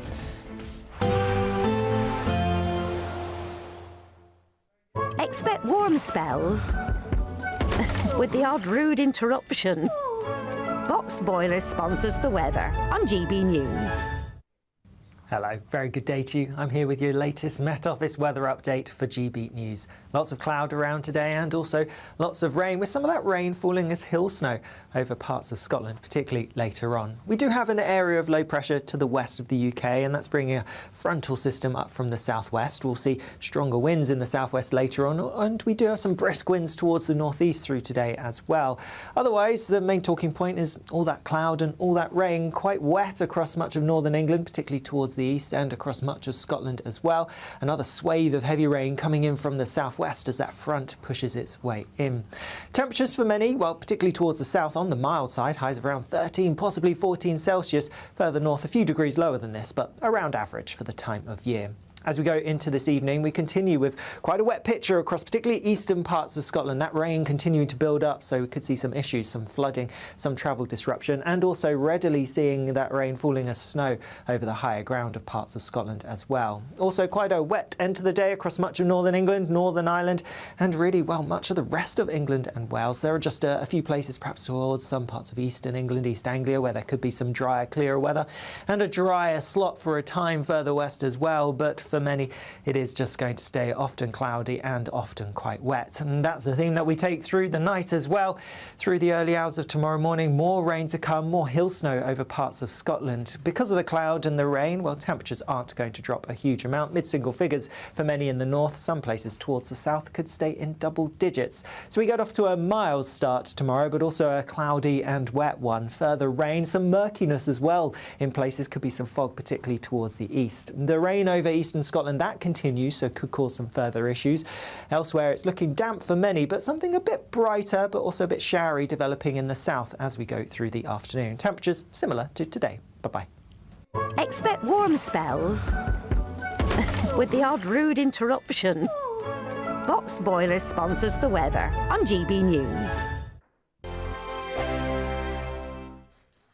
You could win cash and the ultimate holiday in our two-part Great British giveaway. Thanks to Riviera Travel, you could be jetting off on a £10,000 dream holiday for 2 people. With flights, transfers and luxury accommodation included, you'll get to choose the kind of holiday you want. Plus, we're going to give you £30,000 in tax-free cash. For another chance to win, text WIN to 63225. One entry costs £2.50 plus one standard network rate message. Or text BONUS to 63225. 5 entries cost £5 plus one standard network rate message. Go to gbnews.com/win. Entries start at £2.50. Call 0903 686 3232. Calls cost £2.50 plus your network access charge. Or post your name and number to GB19 PO Box 8690 Derby DE1 9TT. UK only. Entrance must be 18 or over. Lines close at 4 p.m. on the 27th of February. Please check the closing time if listening or watching on demand. Good luck.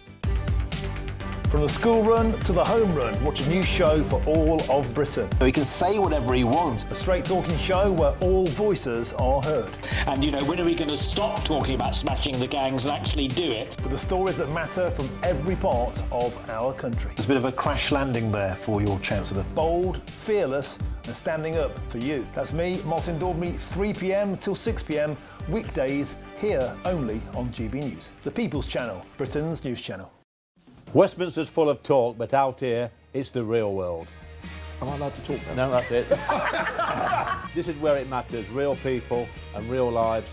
That's what politics is all about. The fact is Trump made a good start, no. Straight answers, no spin, and just a couple of pints. How many fingers have I got up? About 10. So join me for Lee Anderson's Real World every Friday at 7 p.m, only on GB News.